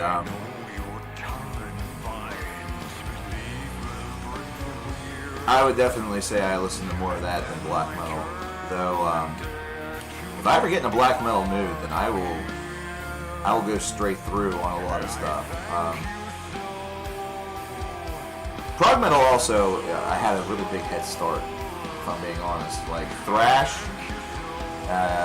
traditional heavy metal such as Iron Maiden or Black Sabbath, Judas Priest. That stuff had a head start because that's what really kind of brought me to the table. But directly after that, it was progressive music that really got me. I had a big death metal run for a while in the 2000s, and now I've slowly but surely been getting deeper and deeper back into that, considering I think this new wave that's coming out, or that has been out now for a couple of years, I think they've got a lot of potential. Vinder, oh my gosh. You know what else? I have to give myself a recommendation, a reminder of what I should listen to tonight. I've been thinking about this band for ages. Really, I would say at least solidly for the past week. And I just have not jumped on and listened to the stuff. I should really, this is what I'm listening to tonight. That, and I'm finishing up the last Marillion album I need to on the 1180. But Tyr, Tyr, Tyr, the folk metal band. I remember really, really enjoying the material that I heard whenever they first came out in the 2000s. I was hooked. Similar to old Corpiclani and old Isophyrum. Well, I've listened to Isophyrum within the last, month. And I've listened to Corpiclani within the last couple of months, But I haven't listened to Tyr in years, probably. I know that I'm pretty sure that I reviewed one of their albums on the channel at some point, but I've gone through a long stretch where I have not listened to Tyr. Iron Maiden, Seventh Son of the Seventh Son, Part 2, The Return. What? I hope not. I hope not. Chad Kroger comes to my door. What do I say? I say hello. I'm not rude. I then follow it up with, hey, aren't you that guy from that Canadian band? And, hey, you look like that guy from that photograph. Every time I look at it, it makes me laugh. After he groans, considering he's probably heard that 10,000 times, I then have him look at a graph. Chad Kroger comes to my door. I mean, dude, that's cool. What would you expect me to be like? Get off my property. Get off my lawn, goddammit. Oh, Isophyrum? Oh, Isophyrim's great. Oh my gosh, man. Oh man, dude, listening to Iron is incredible. I love going back. Some of the stuff that I was listening to way back whenever I was, I love going back and listening to stuff I was listening to in college. Because back then, that was whenever, everything, all this stuff was so fresh. Some of the bands that we now know by name, and if you don't know that group, it then becomes our responsibility to say, hey, this is what they're like, you should check them out or whatever. This is back whenever they were fresh-faced. Back whenever they were fresh-faced, footloose, fancy-free, they were doing their first things. I mean, holy shit, dude. What metal artist would you like the most to come to your store? Well, first of all, I would love to have a store. I worked at one until 2015, so it's been a hot minute since I've worked in a music store. But if I had one of my own, I'd be happy with just about any of them. But Opeth would be amazing. like I would want to be similar to some of the others where if they came in, I'd want to have like a little studio somewhere, or at least a camera or something. That way, we could do some sort of interview or some sort of like neat little project similar to like What's in My Bag. I thought that I think What's in My Bag, I mean, that's just brilliant. You're in a music store, you might as well have them go and pick stuff out and then say, hey, what's in your bag? Charismatic Cryptic says, any reason to cheers your cats I'll take advantage of. Good to see you, man. With the $5 Canadian, I appreciate that, my friend, and they do as well. They are all sleeping peacefully at the moment, although I'm sure that'll probably be ending pretty soon, actually. Usually by about 8 or 9 o'clock, they start to ramp back up again. That's kind of the bad part about, it's the good and the bad part about streaming in the afternoon, is that they are usually more prone to sleep. If you remember from the old apartment, I would have Blaze like sleeping behind the laptop, and the others would be on the couches and stuff like that, and they would just be out. And that's because of the lack of space.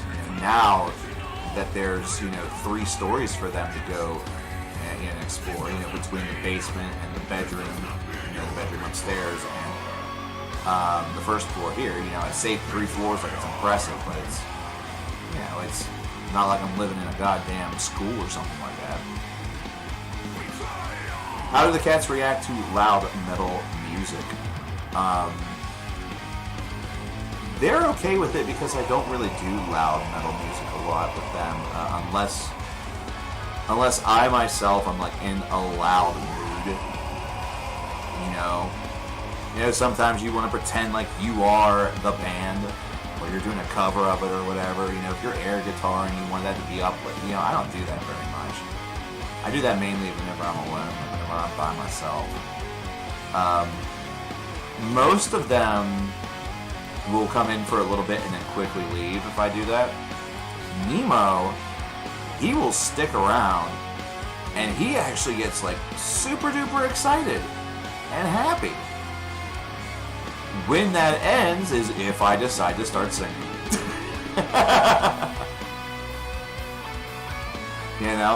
I heard Built to Spill. Oh man, years and years ago.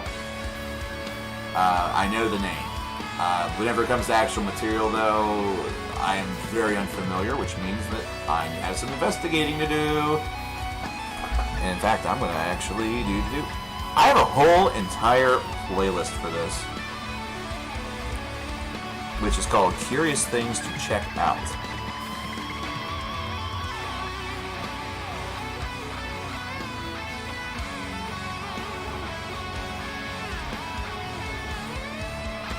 I remember selling this stuff, I'll tell you that. I'm actually more surprised that a couple of my co-workers at the store didn't put any of this on. What album do you recommend? Excuse me. What album do you recommend, man? Machine Head had just dropped a new track called Bulletproof within the last 2 minutes. Speed review.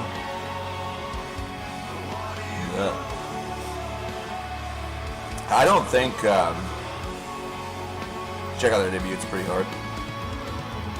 I don't think it's because I don't sing falsetto, I think I just sing bad. I think everybody's a critic, right? So ultimate alternative waivers. Alright. I got some longer tracks there too. Okay. Okay, I see what's going on.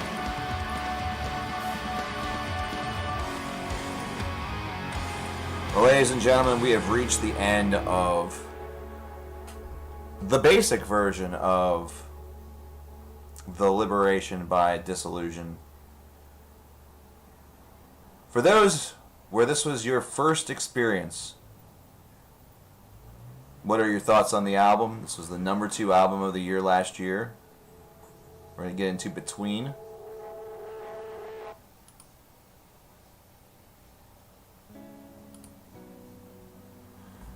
Absolutely stunning album. I can remember the last year, I didn't get to listen to that album right away. Because when it dropped, I was in the process of packing up, actually. I was in the process of packing up to prepare to move. Which the whole entire process happened very, very quickly. You know, the process largely started in August. So around this time, actually, last year is whenever the process started. And we did the last Video Mania. So this is really just around the time that we do Video Manias, I suppose. And we'll probably be doing it again very, very soon. But, you know, in September, that's whenever we started the search, and the search was over very, very quickly. Like, this was the first place I took a tour of. And I fell in love with it. But I still looked at other places, and none of them seemed to shore up. Like, none of them sized up whatsoever. So then the process began about buying the place. That was all on my father's end, because he wanted to buy it. See, the whole thing was that not only did I need, you know, we needed a new place to live because that apartment was shit, but he also wanted to put his money in the property as opposed to the stock market, because he wasn't pleased with how things were going with that. So, I mean, it was a double benefit.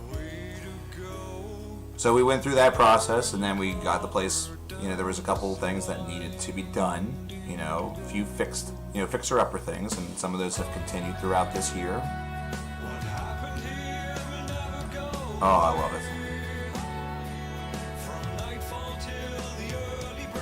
it. Caustic resin. Okay. Cool. Thank you very much.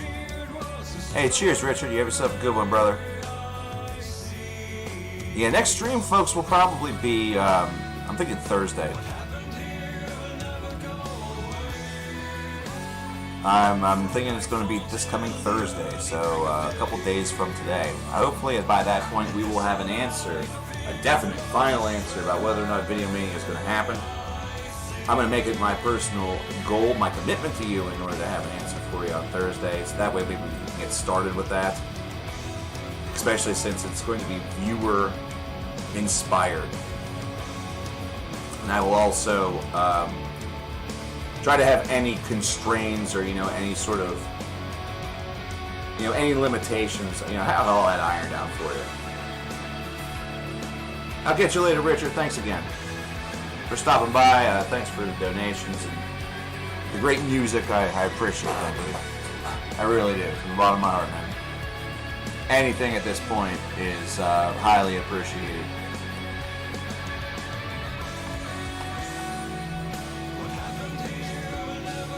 Like if truly this song was just cut from the album, I'm sad that it was. This song's awesome. It's incredible. But anyhow, that is the plan for right now. It's probably going to be Thursday, starting around 3:30, like we have been. We may be starting our Video Mania quest. As long as I get everything else squared away whenever it comes to that. And the goal will be, if we were, be up to 30 of them, up to 30 videos. Though I will say this, last year, all 30 videos were made because you guys, your generosity was absurd. Your generosity was absolutely insane. And as a result of that, every single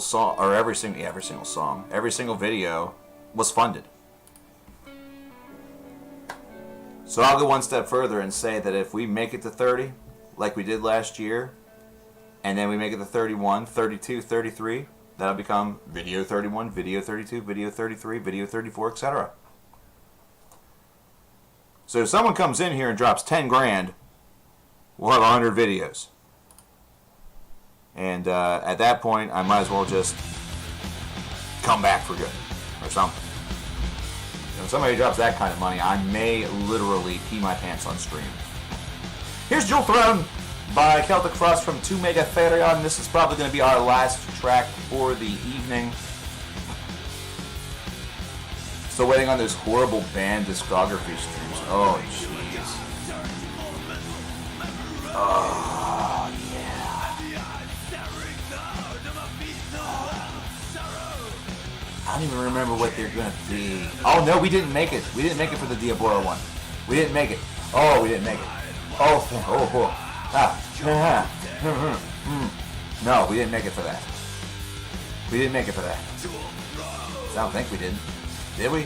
Oh God, we could go back to my own streams. I don't even know how well we did. Jesus pest. Yeah, that wasn't from Video Mania. That was from something else, wasn't it? I think so. I hope so. Queens of the Stone Age. Oh boy. Songs for the Deaf, probably. I'm a bigger fan of Caius. I'm a big fan of Caius. Wasn't as keen with the whole Caius Lives idea, but yeah, Caius is more my project. That's my Josh homme du jour. Queens of Stone Age is still good. Yeah. No complaints. One day you'll super chat 2,000 to me. Mark your words. Can I give you a piece of advice, Dom H? Use the PayPal link. Don't use the super chat link. You don't want to give 30% of that to YouTube. You don't want to give basically $600 to YouTube. Just saying. Just saying. You should recommend Celtic Frost Glam album just to torture everybody. Hey, you could do that, or that rap thing they did. I mean, we've had folks come in here and request Actor Stash, for Christ's sake. That's just ridiculous. Hey, Firestar, yeah, it's been good to be back. This was supposed to be happening regardless of the retirement. You know, this is supposed to be the one thing that is still continued, but work. I was working there for a bit, and then I was on vacation for a week, so that really wouldn't be much, just a week. And then the pandemic really threw everything through like a weird loop. But yeah, Dom H, if you decide to do that, and hey, sure, I'm not going to say no. Use the PayPal link. Definitely use the PayPal link. Take the time to make one. And if anybody would like to match that donation, or even go higher than that, use the PayPal link. Thanks. But anyways, ladies and gents, that's going to wrap us up for today. This is going to be our awesome outro song, I guess. Sure, stop back on Thursday. Thursday we will be streaming next, starting at 3 p.m. Eastern Standard Time. I will do my best to maybe try to get here a little bit earlier for some of y'all who are over on the continent of Europe. That way you guys aren't staying up to all ungodly hours of the night just to see a glimpse of my ugly face. You should be looking at nice things prior to going to bed.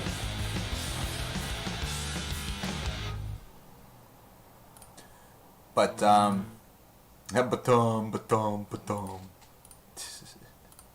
I appreciate all you guys today. I appreciate all the donations, all of the well wishes to the cats on their second birthday, their second revolution around the sun. We got the opportunity to see some old friends and make some new ones also from what I have seen. So I hope to see you all back here on Thursday. And I'm just going to go ahead and say it right now. We're starting the Video Mania journey on Thursday. Or should we wait for Saturday? We're going to wait for Saturday, actually. But we're going to confirm that Video Mania is happening on Thursday, for sure. But we're going to start it on Saturday. I have good reason for that. I have good reason for that. Okay. Also on Saturday, just to give you one final piece of information, Saturday may largely be a day where we go through some old playlists of donated tracks. Like we may do some things from the Meat Monathon that are still owed to you, sir. And then also, there's a Mega Q by Evil Toad that we may do a couple tracks from as well. So keep that in mind. That donations on Saturday, there may not be any that have song requests attached to them. Maybe not. I don't know. I'm going to work out the kinks. But Thursday, it's going to be just like today. I'll see you guys all then. Thanks again.